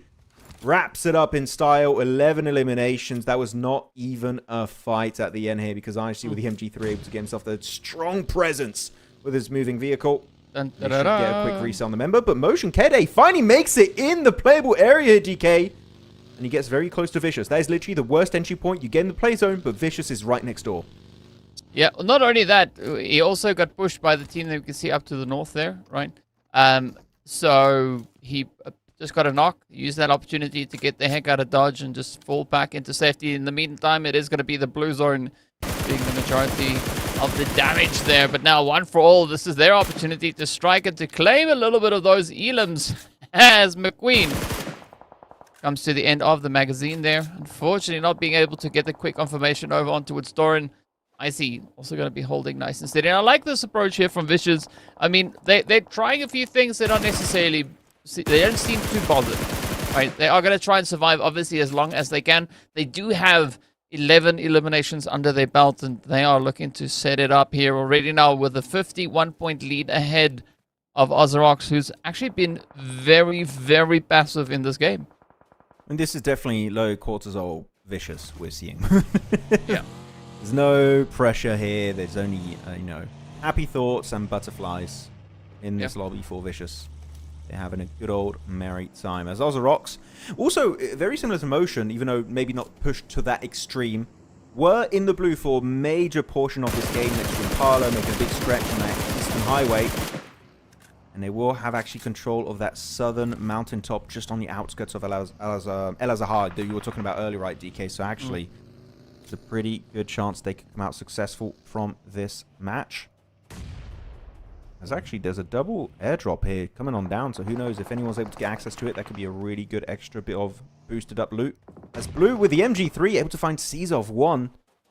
So already we have 2 MG3s we know of, DK. In this game, I would believe mainly because of the loot trucks at the start. We could be getting an extra one thanks to those double airdrops on the ridgeline. And yeah, literally a gift of the heavens for Ozrox. That is literally free loot for them. Yeah, I mean, this could be quite essential for their progression for the remainder of this game. So let's see, can they actually capitalize on the plays? Retro, though, is going to be deemed inactive for the time being, as the shots are going to be putting him down on his knees. Moldova looking to kind of bounce back from this one. And again, this is where the Regis really helps them out, right? Buys them a bit of time, gets them that opportunity to bring the team back into the fight. Navallo quite relentlessly onto the side of Ked. This could be in a very abrupt end now for Motion, who's only been able to secure themselves those 4 eliminations all the way back at the start of the game. Other than that, it's just been rotate, rotate, rotate. Ked out in the open. Yep, no surprise. Down he goes. And 12 eliminations now in the bag here for the Vicious. Yeah, this is the typical double-digit elimination game from this team that you tend to see quite consistently throughout this event. That's going to be a big push with the buggy, double vehicle. Narvalo going to set up shop on that ridgeline. His teammate goes a little bit deeper outside of the playable area, but that's fine. Doran Should be able to go for the heal up. Oh, actually, no, not going to have enough time to do so. That's going to be Kaus to shut him down, but Kaus will get punished in the process by Icy. The nade is flying by, does explode a little bit too early, and that is going to be Kaus out for the count. Down to 1, it's retro for Moldova. As Doran will slowly but surely bleed to his death. That's an extra point taken away. Vicious down to a duo, Novalo, Icy, as they look to defend their location with the MG3. Icy doing so much work with that airdrop weapon here, DK. And Ozrok's just going to scurry away, not willing to fight against the airdrop weapon. Yeah, I think that's a very good call to make. You don't want to push up, unless you, by somehow, some way know that Icy's about to reload, right? Then you might have a chance, but not much of a chance, I'd say. It's going to be Icy getting rushed. There we go, beautiful strat and a quick lead up coming through from Millers across the way as he looks to contribute to a little bit of the carnage. Unfortunately, not being able to secure that elimination. But it is a very battered and bruised Vicious, so this could be that opportunity for Ozrox to just rock up and quickly close them out. I mean, very good supportive firepower from Narvalo to keep Icy in the conversation, hopefully. But he wasn't able to go for the full reset, so good try. Unfortunately, was just not enough. Meraz finally has got backup from his team, and he's also got the MG3. I think Blue also has got an MG3, so that's a double MG3, possibly an extra one if they can get the loot from Icy. Narvalo fully surrounded by a double MG3. What do you want to do at that point? There's really not much available. Not many options to try and fight back. And there you go. That's going to be Vicious out for the count. And I really hope, DK, we see them get that extra MG3 from Icy, because we would have 3 MG3s in the arsenal of one team. That will be a new record for me. I would love it. Yeah, I don't think they're going to be able to grab that one just yet, because Icy's box is out in the blue. So it wouldn't make all too much sense for them to really try and dip out into the blue. But it is going to be go time now. As we know, the teams are going to look to try and close this one up. We are getting so close to the end of the road for this game. As Vicious, they've been able to secure themselves 15 eliminations. Ozrox, they're not out of the play just yet, right? They can make the lead less than 50, right? They are 2 points away from being able to do that, and of course they will be most likely able to capitalize on the placement points as well. These going out now in 5th place is going to award them 3 placement points, so whoever falls next is going to have some good points going their way. Almost definitely going to be able to get himself some good points on board. I wish we saw EC's POV, because he just leaped off that cliffside down south and looking to regroup with the rest of his squad. Good little leap of faith. There's now 5 teams alive. Ozrock's one of those teams that, even if they get a 20 elimination chicken dinner, which actually is impossible with the amount of players alive, but let's imagine even if they did get that, that comeback would be almost impossible against Vicious. Got 15 eliminations. I mean, look at the rankings on the right side. 15 elims, and it's down to 3, 3, 3, 3, 7 for Big Baby, but they're out for the count. Motion gets 4 too. So no one's even close to the amount of dominance we've witnessed so far from Vicious. Now it's time for Ozrox to rain down bullets on this lobby. And you mentioned it earlier, DK, and you were right on the money when it comes to this high ground position south of El Azahar, how important it is if you want to convert this game into chicken dinner, and they've used it to its full potential. Yeah, I mean, if you've got the position, if you've got the angles, I don't see why you wouldn't have a successful run, right? Unless, of course, there's a team looking to contest, but that's not the situation here for Ozrox. They have full possession, full control. They can sit back, relax, kick out their chairs, and yeah, get ready to defend if somebody is going to try and contest here. But realistically, I don't see that being on the cards. It is going to be a tough play, though, for the rest of the lobby down below, right? RS looking to make something happen. We've got a 1-tap there, as well as the players from RSC. So quite a few of the teams that we've been mentioning and saying that they've really been upping the ante here today, still making it all the way into the final few phases here. If you're Bog, just deny to the blue, please. Yeah. Don't give a point to Ozrox. It's not worth it, bro. Just use the meds. Maybe you get a 4th place or maybe a 3rd place if you're very lucky. But just use all of your meds. Yep, no. I saw the leap animation. I'm like, well, good night. That's it. Game over for you. Now down to 4 teams. Ozrox They're looking like the main contender. But RSC, from their low ground position, if the circle does not favor continuously Ozrox on phase 8, maybe one of these squads on the low ground could secure that chicken dinner. Because you would, of course, be very predictable as Ozrox heading down the mountainside with your vehicles. We're not there just yet. As RSC, yeah, big spread, especially Geordie. It's a bit deep in the center of the circle. Could be setting up his team for success.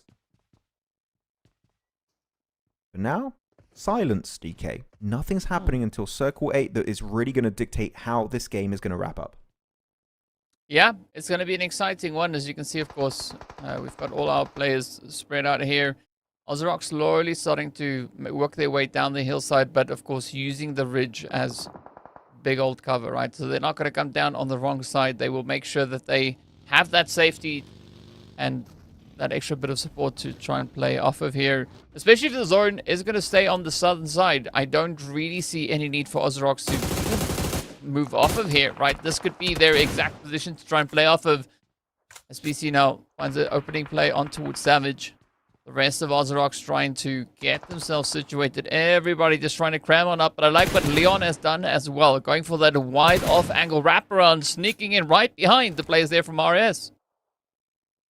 Good work here, Ozrocks. I love Leon's off angle. Yeah, it's just so oppressive.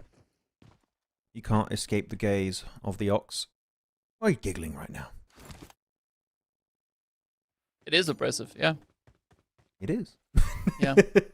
It's just like, it's almost like you needed a stress ball to go along with that comment, right? It's like, let me just squeeze the stress ball a bit and, you know, just feel a bit better. But there's no need. It's going to be short-lived, right? Ozrocks, there could be a nice chicken dinner in the near future. And of course, looking at Dennis trying to push up as well. I don't see One Tap really surviving this play.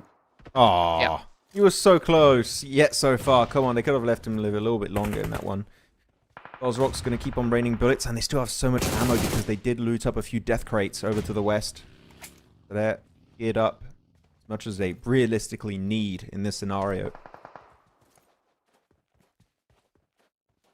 Just going to get some insights. They know where Don is. Bad Boy's got a decent angle, which they're not really looking at just yet, but Don trying to go out in the open instantly gets punished.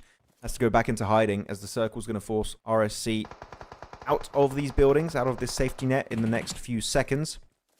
So without smokes, I would say that is an impossible rotation to execute. This is pretty much it, EK. Looking like an Ozrocks chicken dinner as Geordie, the only real threat, menace to their location, goes down. This is the downfall of RSC that is happening right in front of our eyes. Yep. But it is also not very surprising all at the same time, right? I mean, Ozrocks, it's just unfortunate that it took them all the way to here, Max, to really bring this in, right? I mean, yes, I think it is good for Ozrocks. It is definitely going to help close the gap here, but it's a little bit on the late end there as they do step up and claim the winner chicken dinner. Ozrocks just bulldozing their way all the way to the tippity end of this game. Again, southern positioning playing out phenomenally well for them, especially up in towards that truck stop Al Azahar region, right? The hills, they're just so difficult to contest against. Yeah, even if you do have to play on the edge side, you just can start sweeping from that mountaintop as you go downhill slowly but surely. And this is the Ozrocks way to get themselves that chicken dinner on the first wrangle of the... sorry, not a wrangle, Miramar of the day. Wrangle's already done and dusted for today. But no, it's very impressive overall. And so many MG3s. I think this is a record with how many MG3s I saw in a single game in PUBG Mobile Esports. So very impressive. I think a lot of teams were quite lucky with the initial loot from the loot trucks. Though, with that said, it is time to check out our leaderboards to see how much of a dent was done to that point gap by Ozrocks, and they also will be able to breach that 100-point barrier. So Ozrocks able to join the 100-point club as they get in second place, reclaiming their throne away from the likes of One Tap Romania. And realistically, 46-point difference here, DK. Unless we see a record-breaking Miramar that we've never seen before, first place for Vicious is indeed locked and loaded after this game. Yeah, no, pretty much, right? I mean, the only thing that we still need to see happen here is what we saw last season. A crazy push coming through from the Vicious in the last game to push those points up by even more than they've been able to accrue already. And again, it looks exactly the same as what we saw. They sit with 106 eliminations, so even if it was just based on eliminations, they would still be in the lead ahead of Ozrox. Yeah, for sure. I mean, there's going to be interesting to see. I'm just trying to check my leaderboards on the TETO Games website right now, if you want. Also, thank you to them for supporting this tournament and making it possible in the first place. TETOgames.com for all of your esports updates right now. But no, it's going to be a really intense one. But the cool thing, at least, is that he's pointing down, but there's nothing but there's your name. In the description. Right there. In the description. Yeah, there you go. In the description, guys. Check it out in the description over on good old YouTube. But no, at least what they do here, Ozrox, even if catching up to first place is impossible, it creates such a big cushion for themselves that second place is almost assured for them unless they do go out with a 0-point game. And we do see a significant comeback from third place, fourth place teams. That could be a situation that unfolds in our last game. That if you want to see how that storyline wraps up, it is time to head on over to a break, and we'll wrap it up right after this break. See you guys in a bit. Ya şimdi neredesin? Başka bir çok Tamam. Gidiyorum. Sen de ay deseni sonra. TETO Games aynı. Tahmini de aldım dur. Ben çekiyorum ben de bir şanssız ya.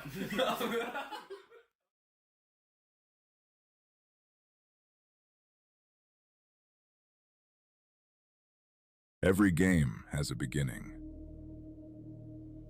but some never truly end. Time never stops here.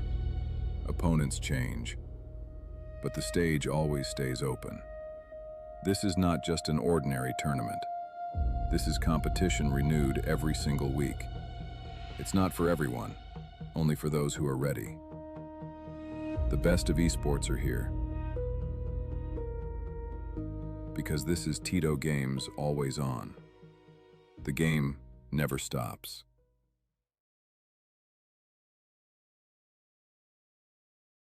Tamam, iyi herhalde. Baksana. İyi.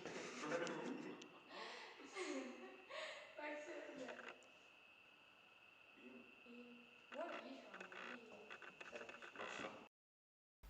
İyi. Evet beyler, yeni skinleri gördünüz mü? Gördüm. Al ve sona yakışmaz mı? Gördüm beyler. Al ve sona yakışmaz mı? Ya beyler. Abi ya. Abi şimdi Ben sev... TETO Games. Aynen. Ya şimdi neredesin? Başka bir çok Tamam. Gidiyorum. Sen de ay deseni sonra. TETO Games aynı. Tahmini de aldım dur. Ben çekiyorum ben de bir şanssız ya.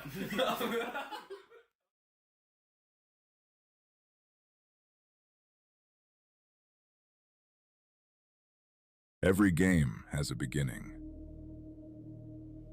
but some never truly end. Time never stops here. Opponents change, but the stage always stays open. This is not just an ordinary tournament. This is competition renewed every single week. It's not for everyone, only for those who are ready. The best of esports are here, because this is TETO Games always on. The game never stops.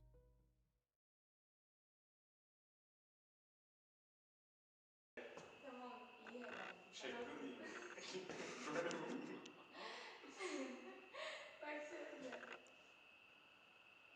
İyi. Bu arada iyi şu an. İyi. Evet beyler, yeni skinleri gördünüz mü? Gördüm. Al ve sona yakışmaz mı? Gördüm beyler. Al ve sona yakışmaz mı? Ya beyler. Abi ya. Abi şimdi Ben sev... TETO Games. Aynen. Ya şimdi neredesin? Başka bir çok Tamam. Gidiyorum. Sen de ay deseni sonra. TETO Games aynı. Tahmini de aldım dur. Ben çekiyorum ben de bir şanssız ya.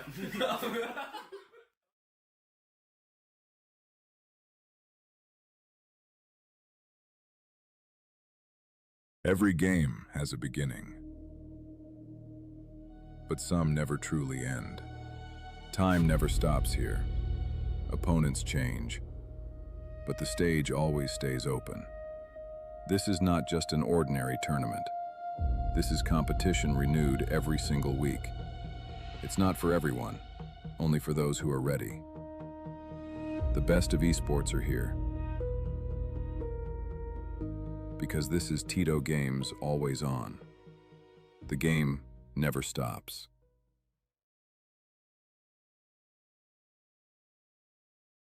Tamam, iyi herhalde. Bak şöyle. İyi.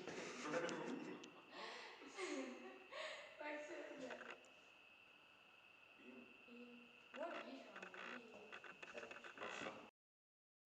İyi. Evet beyler, yeni skinleri gördünüz mü? Gördüm. Al ve sona yakışmaz mı? Gördüm beyler. Al ve sona yakışmaz mı? Ya beyler. Abi gel. Abi şimdi Ben sev... TETO Games. Aynen. Ya şimdi vardı senin başka bir şey. Tamam. Biliyorum. Sen de ay deseniz hala. One more game remains before we crown not our champions, as they're pretty much already crowned, but our second place team. It could be One Tap Romania or Ozrox. We'll have to see as we dive right back into the dusty dunes of Miramar. My name is Maxman, still joined by DK to bring you all the action here before we wrap up the entirety of the always on Romanian edition of Season 2. It's been a great season so far, DK. A lot of step-ups from a lot of individuals, but the Vicious still stand tall and will be crowned your champions, which was expected. And that's it, actually. There's no, like, hope. Everything is dead. Only Vicious remains. Yeah, I mean, they've shown their consistency time and time again, right, over both seasons. But I like the response that the teams have been able to come up with here, right? It's not like it's a vicious bulldoze across the way with them winning every single match, right? It does change. The teams are able to take them down at points. So I really like what they're doing here, but I want to see, as we've said many times before, is that evolution, right? See the teams start to do that, maybe a little bit more consistency. And in turn, I think that will also force Vicious to come up with different tactics, right? Things that they've not necessarily thought of, or things that they've not necessarily tried, right? Especially with them, being up there in the S+ tier, right?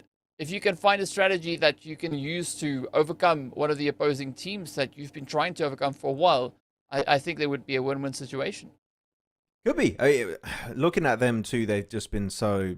I think that the reason why they didn't get every single win is because they want to play so aggro, and if they can fight you, they will fight you. I believe if they really wanted to get more wins, DK, they could have done so quite easily, because they're just having a good old time here in this lobby. With that said, I believe our next game is ready, so we're going to be diving straight into our not only last Miramar, but also last game of these finals, always on Romania Season 2. Cannot wait to see how Season 3 will go down in a few weeks' worth of time. But here, playing path a little bit friendlier, I would already say, DK, from La Cobreria down to Impala itself. So a lot of teams going to be quite happy about this one. Though, that would also mean no Valle del Mar hot drop between three teams, and also no hot drop in Chumacera. So some teams might have a bit of an easier early portion of this game. Yeah, I think a few squads are going to be feeling a little bit more comfortable at this point. So we'll see who is going to take the fight onto which point. But I think the main decider here, as per usual, is going to be, of course, what that zone will have to say about everything here. Because, I mean, if it still shifts down to that far southwestern side, right, up into La Driera and Chumacera and Minas del Valle, the teams are... It's gonna be the same as before. It's gonna be a very difficult play for these teams to kind of get their way through. So I'm hopeful for their part, at least, that the zone is going to stay much further up on towards the north, which is exactly what they get, right? Hacienda del Patron is going to be smack dab center zone. Water treatment, a good alternative location here as well. Well, one location that's not great is San Martin, it seems. You got 3, possibly 4 teams, because they're just stacked on top of each other. So you could have an actual secret 4th team over there. One of those squads is going to be Big Baby, and the 2 other ones have literally no idea. Well, actually, there we go. Go to the POV of what's happening in Hacienda. East of San Martin is going to be unbroken. Oh, nice peek. The lean into the double barrel. That's going to be Geordie for the win. That's one fight. And inside, yeah, I cannot see who it is inside San Martin. They're so close to each other. It's impossible to tell on the minimap. But it feels like some teams just having a fun time before going out of this game, DK. Yep, that's Pumps, aka EA7, aka One United. That is here with Unbroken Romania. So, let's see who's going to be the one to rise on up. EA, though, not been able to get themselves some points. RSC is here as well. Oh, so is that 2 or 3 teams that we have? Oh, okay, so at least on the front line here, it is RSC. We can see making their way through it. Not quite sure what happened to the players from EA7. Not quite sure which location they decided to rotate up to. They might be in the vicinity somewhere, but we'll figure out. At least for now, we can see these 2 squads going toe-to-toe, Unbroken and RSC. Somebody wants to claim the villa, right? One team wants to make it their home, at least for now. And I think it's a good place, especially seeing that it's so close to center zone. It literally is the center of the zone, it feels like. So that's going to be a pretty valuable position. One of the players was playing with the M1 Garand. It's going to be, Scar and M1 Garand going for the big push. Nicely done with the Scar. Let's go for the reload. Will he have time? Having to swap over to the M1 Garand. And it is going to be enough. And Broken Romania will stay alive. The 3-piece here secured. And he will go for the quick reset on his fallen comrade.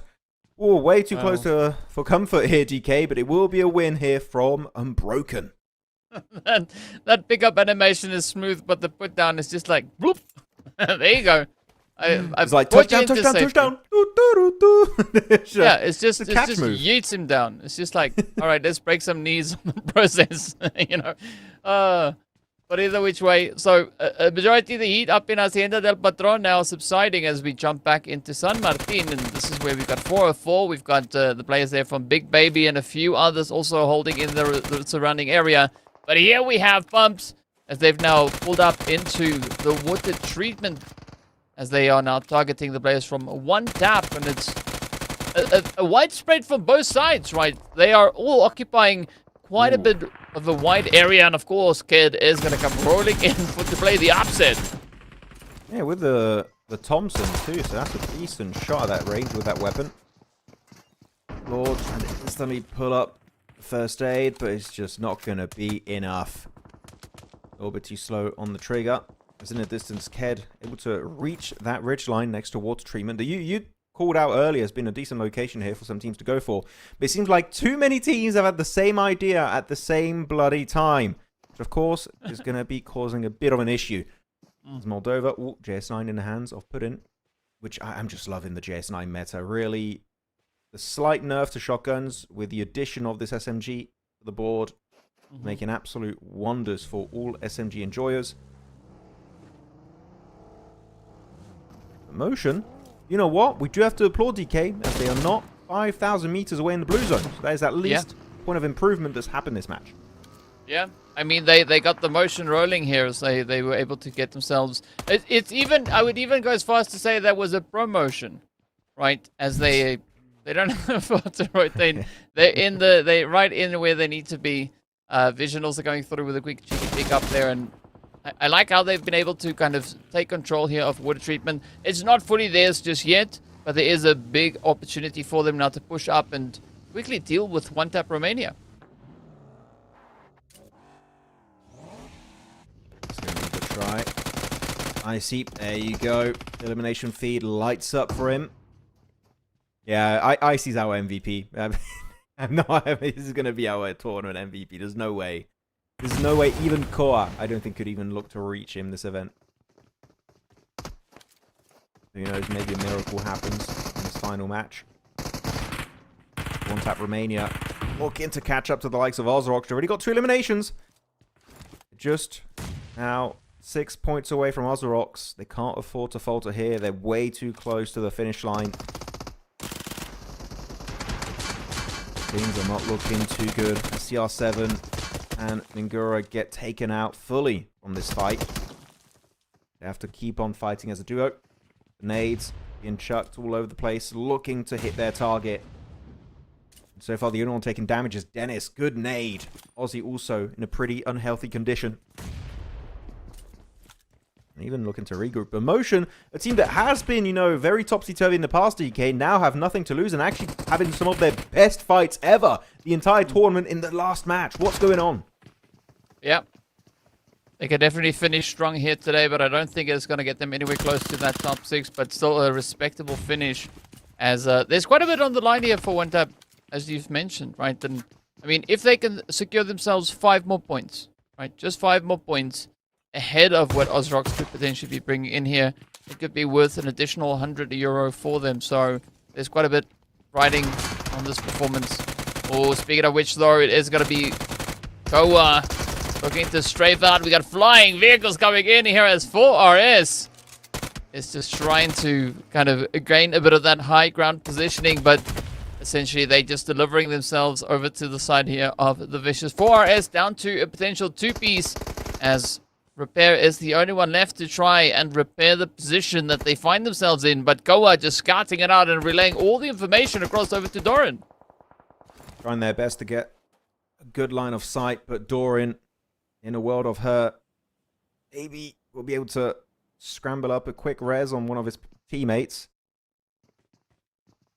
Still going to be seemingly be quite hard to pull off, as Dennis over back to his POV with the pump and UMP, not an exceptional loadout. It might be enough to deal with the Rostov motion, as this is also a decent spot in the circle for phase 2. So even if the fight does take a while to wrap up, it's still going to be nicely in the circle.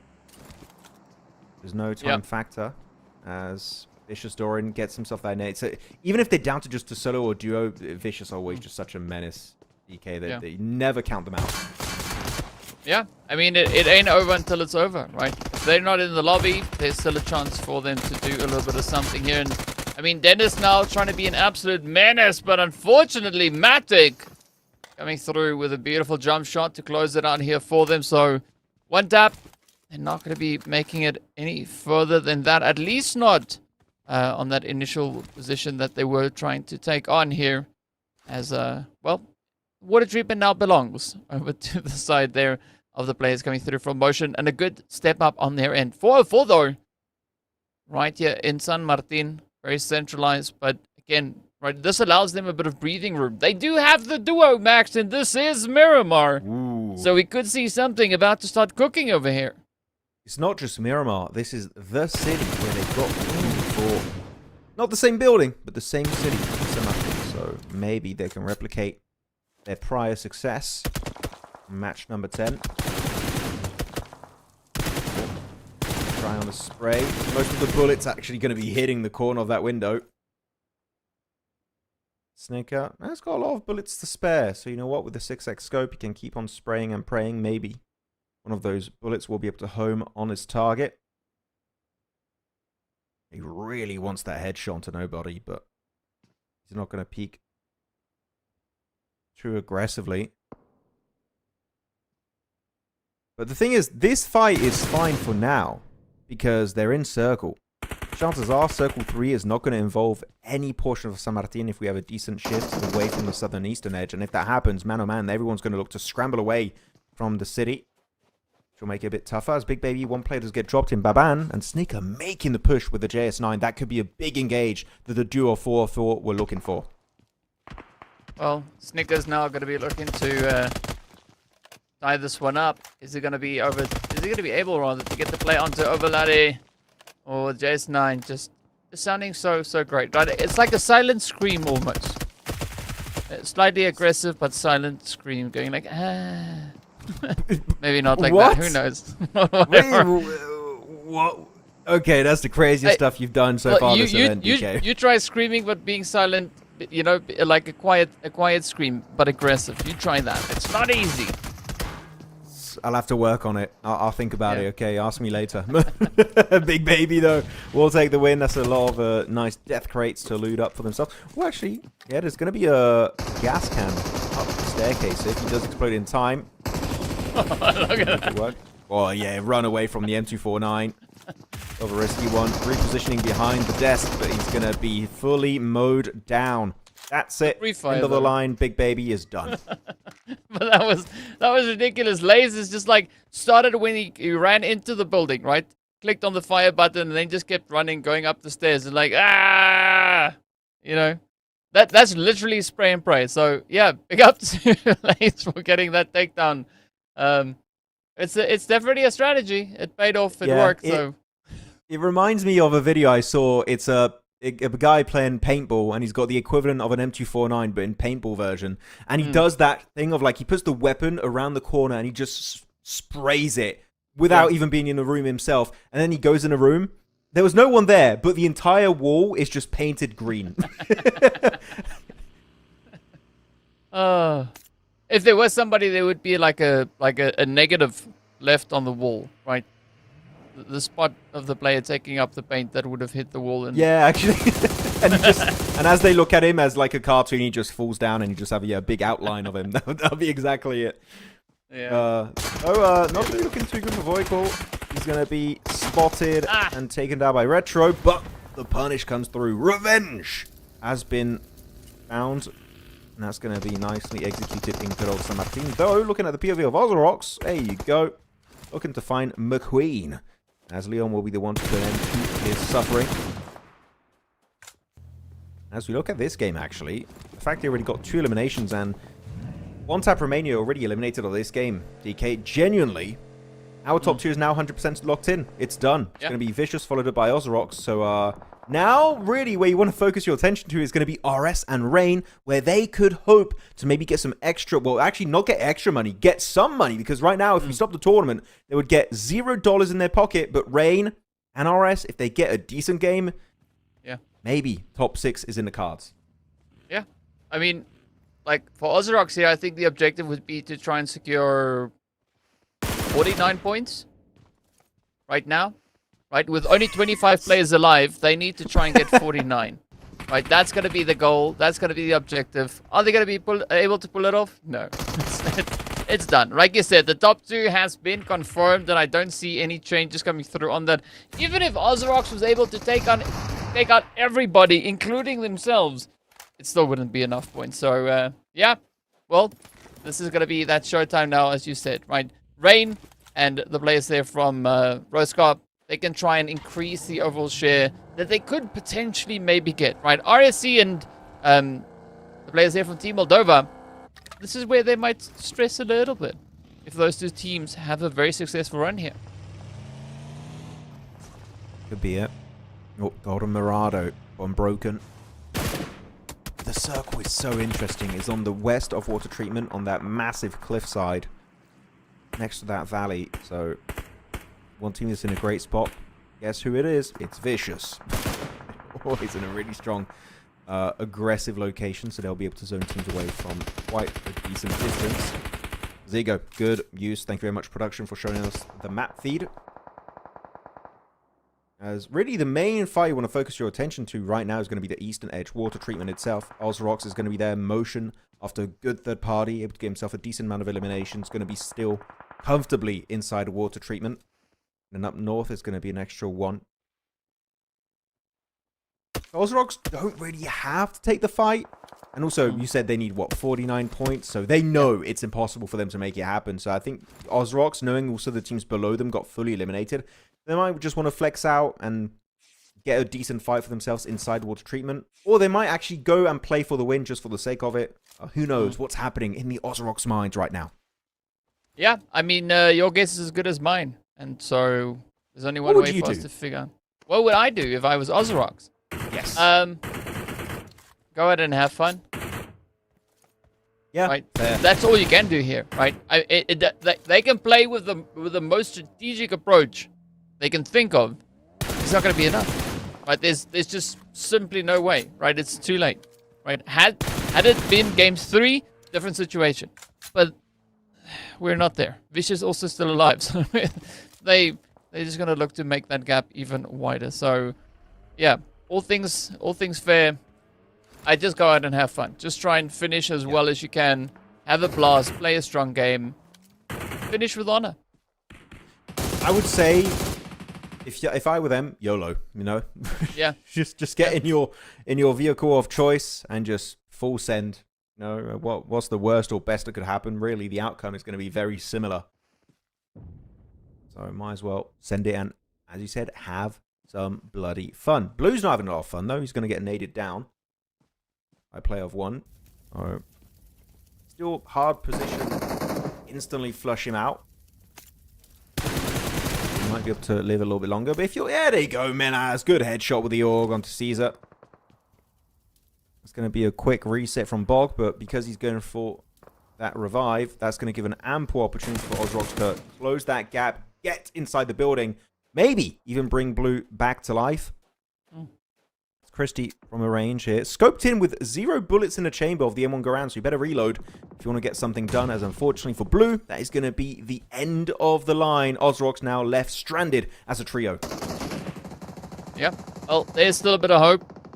A glimmerful chance coming through for the players from Rosecard to see if they can get themselves into prize money territory. They are only 5 points away, so it's very doable.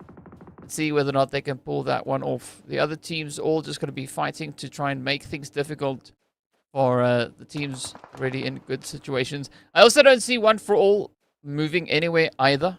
Right? There's no chance of them securing 20 points in this game, especially with sitting with only a 2-piece and those 2 eliminations under their belt. So I think the only team here that can realistically make any major drastic shifts that would be worth something for them at this point is going to be Rosecard. Right? They can rotate up into prize money, Unbroken and Motion, bragging rights, just finishing high up on those standings. That's essentially all that they can play for. But yeah, so all the focus realistically, I would say here is Rosecard. They are going to be the star of this episode. Exactly. Maybe they can get good end of things. Oh, 420. Oh, come on. You've got to hit those shots. You can't let them make it this far. I took a bit longer than I expected, but it will still end in a very similar result. Game over. Unbroken. Not able to successfully make their way into the play zone. 6 teams now scrambling throughout the rest of the circle, looking to get the final chicken dinner to put the nail in the coffin of Always On Romania Season 2. Vicious still alive and well, and bro, if they finish with a win when they don't, they literally could just get a 0-point game and they would still be fine. And yet if they still get a chicken dinner, I would not be shocked, because they're just not trying at this point. They're just having a lot of fun, I would say. They're feeling the ultimate Royale buff right now. Yeah, they definitely are. Right, they...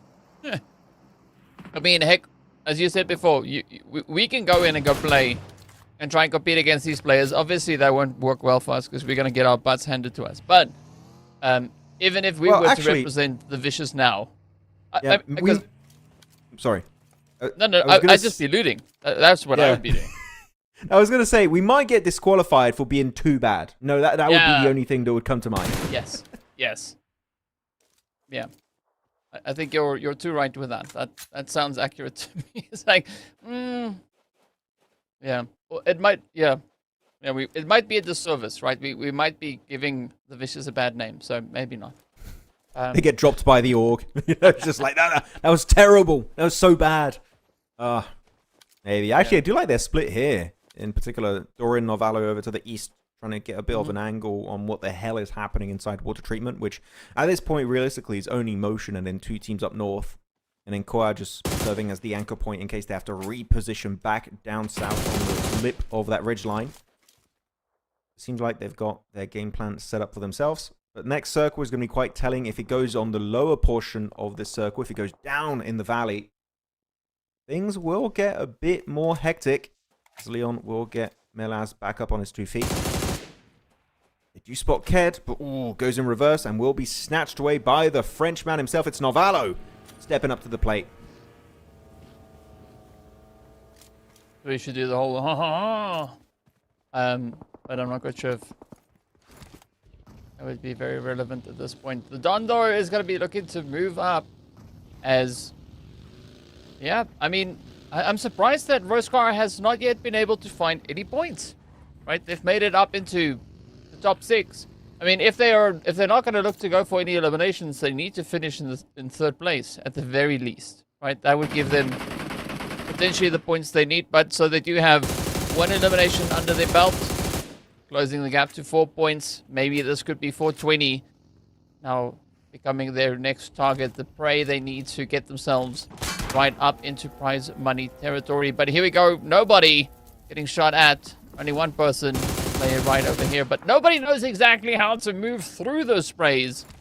nipping at their heels. Up comes the push of Vicious as well, way off in the distance. They're kind of just exploring the area, as we can see everyone towards that far southern side of the zone. Matic's trying to move up.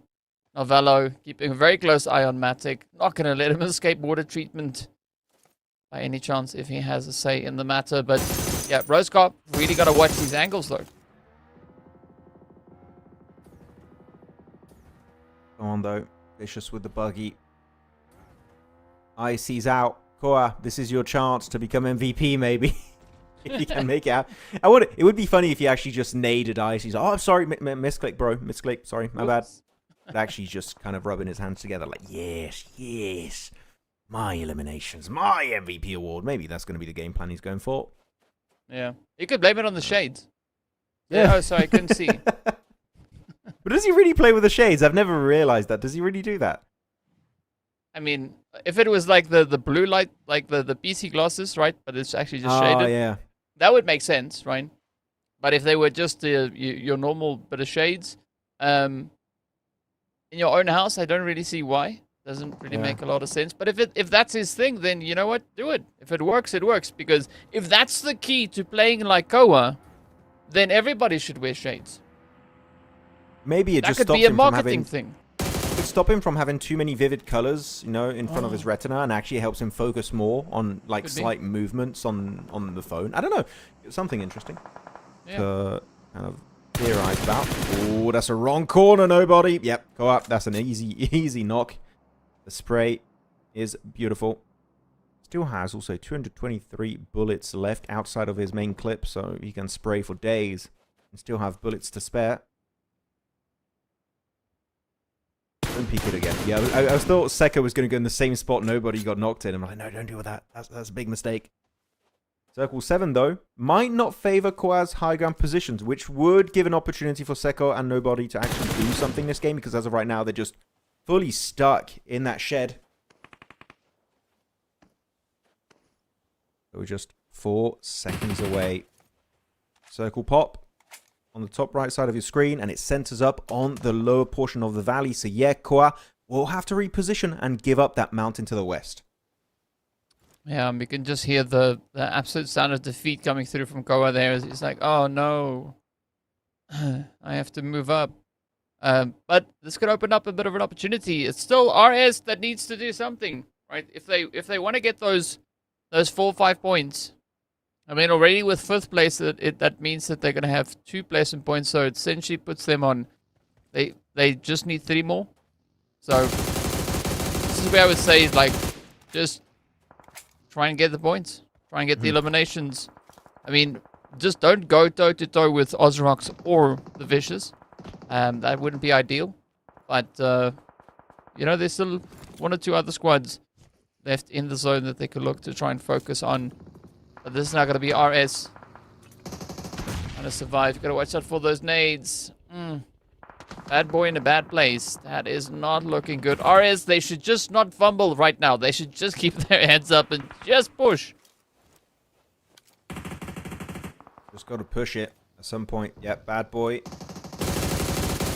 Will now be in a good place to get rezzed up, hopefully, by Tough Love. Also, extra member, but Don goes a bit too far, and that is going to be an instant knock. Flushed out by Nobody. Shed shall be defended successfully. But Seko, there you go, 1 grenade of Milaz, and that's going to be the end. The shed is now theirs to claim. Ozorok still has a duo, doing so much heavy lifting here, looking like an absolute menace. As Vicious, though, looking to clap onto 1. That's going to be some juicy points secured once again. Milaz just being the true Lord and Savior, but sure you get in the shed. We saw what happened earlier. He's got that nade. The cook is good. Will it actually result in that elimination? A little bit too short. Tough Love will survive to tell the tale.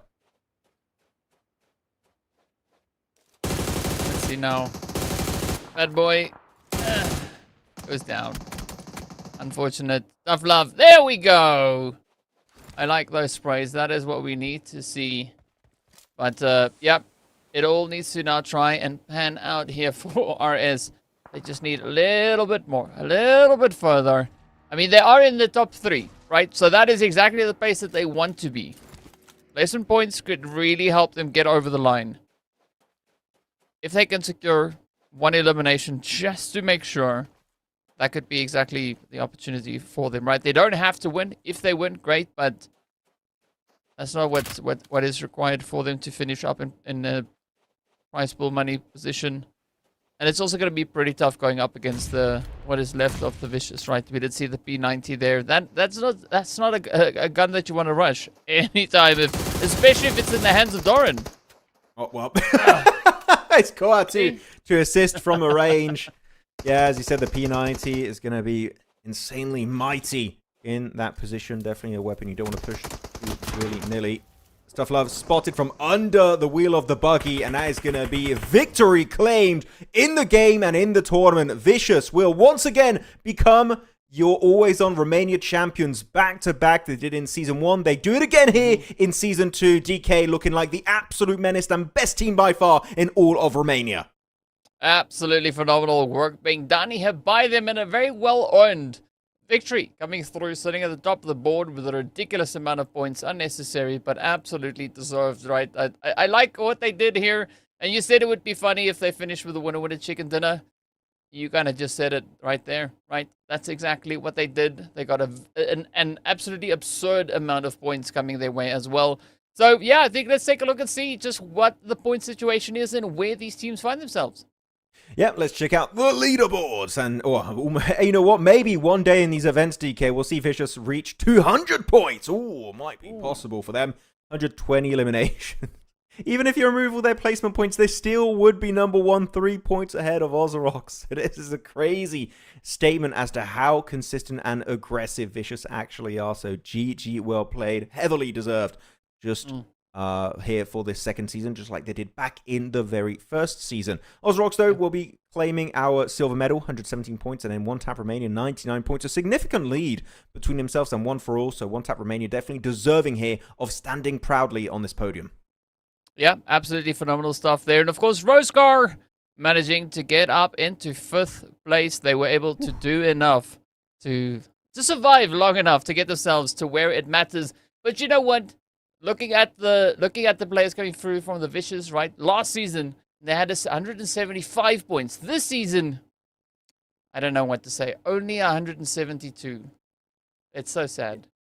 Yeah, unfortunately for them. But you know what? It is time for us, DK, to guess the MVP. And I'll ask our producer, is it going to be our daily MVP or tournament MVP? Which one are we guessing? Tournament MVP, I'm being told. Okay, so we have to guess the tournament MVP. I'm still going to guess Icy, but it could be someone else from Vicious. What are you thinking, DK? I'm still going to guess Koa. Okay, there you go, Koa. Icy, tell us in the comments if you want to put your prediction in. And it is going to be Icy again. Our MVP of day 1 and now our tournament MVP of season 2 of Always on Romania. 43 eliminations, 17 assists, and almost 7,000 damage dealt to the entirety of this lobby. What a legend, right? Icy, as I said on day 1, one of the best players in all of Europe. And he's showing why here in Always on Romania once again. Yeah, I mean, some pretty crazy stats to be put on the screen there, as you could see. I mean, those numbers just so exceptionally high. 43 eliminations, 17 assists, and nearly 7,000 damage. That is immense, Max, and that's only in 10 games, right? So that means, on average, he pretty much got almost 5 eliminations every single game. Yeah, it's just a crazy average to have. And he's done pretty much a third of the total eliminations, though around 120, right, for his team as a solo player. So very impressive stuff from Icy. Just a guy that I'm really excited to see what Vicious is going to do headed into PMGO Season 1. Because they did qualify for that global event. They should be headed to Jakarta in just a few days worth of time. Might even be there right now, scrimming, getting ready for the global stage. But, even DK Scares, they might be getting ready for that one. But with that said, that is going to conclude the entirety of this tournament for Always on Romania Season 2. It's been a great grand finals, DK. Anything you would like to add before we wrap up the show? No, I would like to say that I like what the teams have been bringing onto the battlefield here, like how they've been trying to kind of test themselves, right? I like where this is going, and I look forward to seeing improvements coming into Season 3.